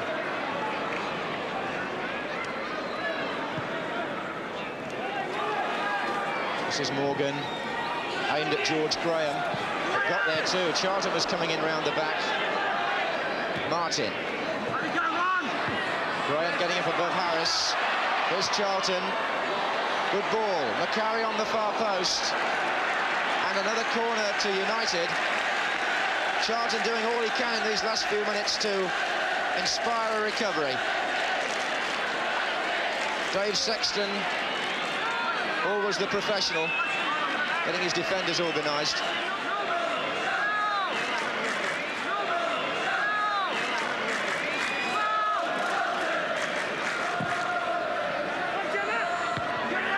Troy, now Young. Graham, somewhat hopeful.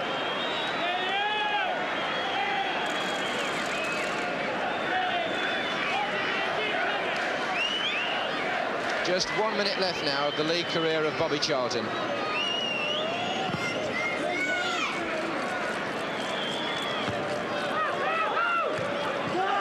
Here's Baldwin. Goodwin.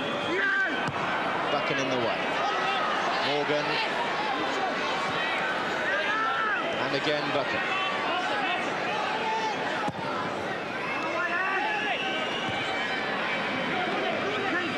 Tony Young. Graham.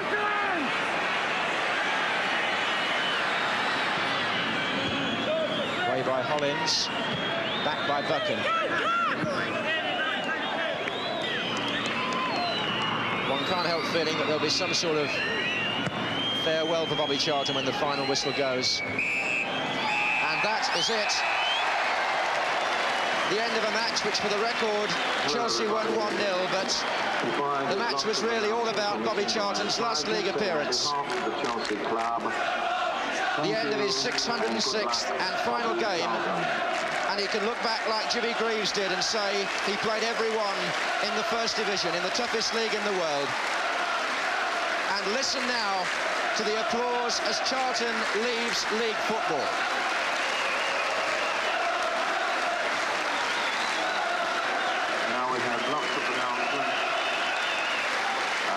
Congratulations from Peter Bonetti, a former England colleague.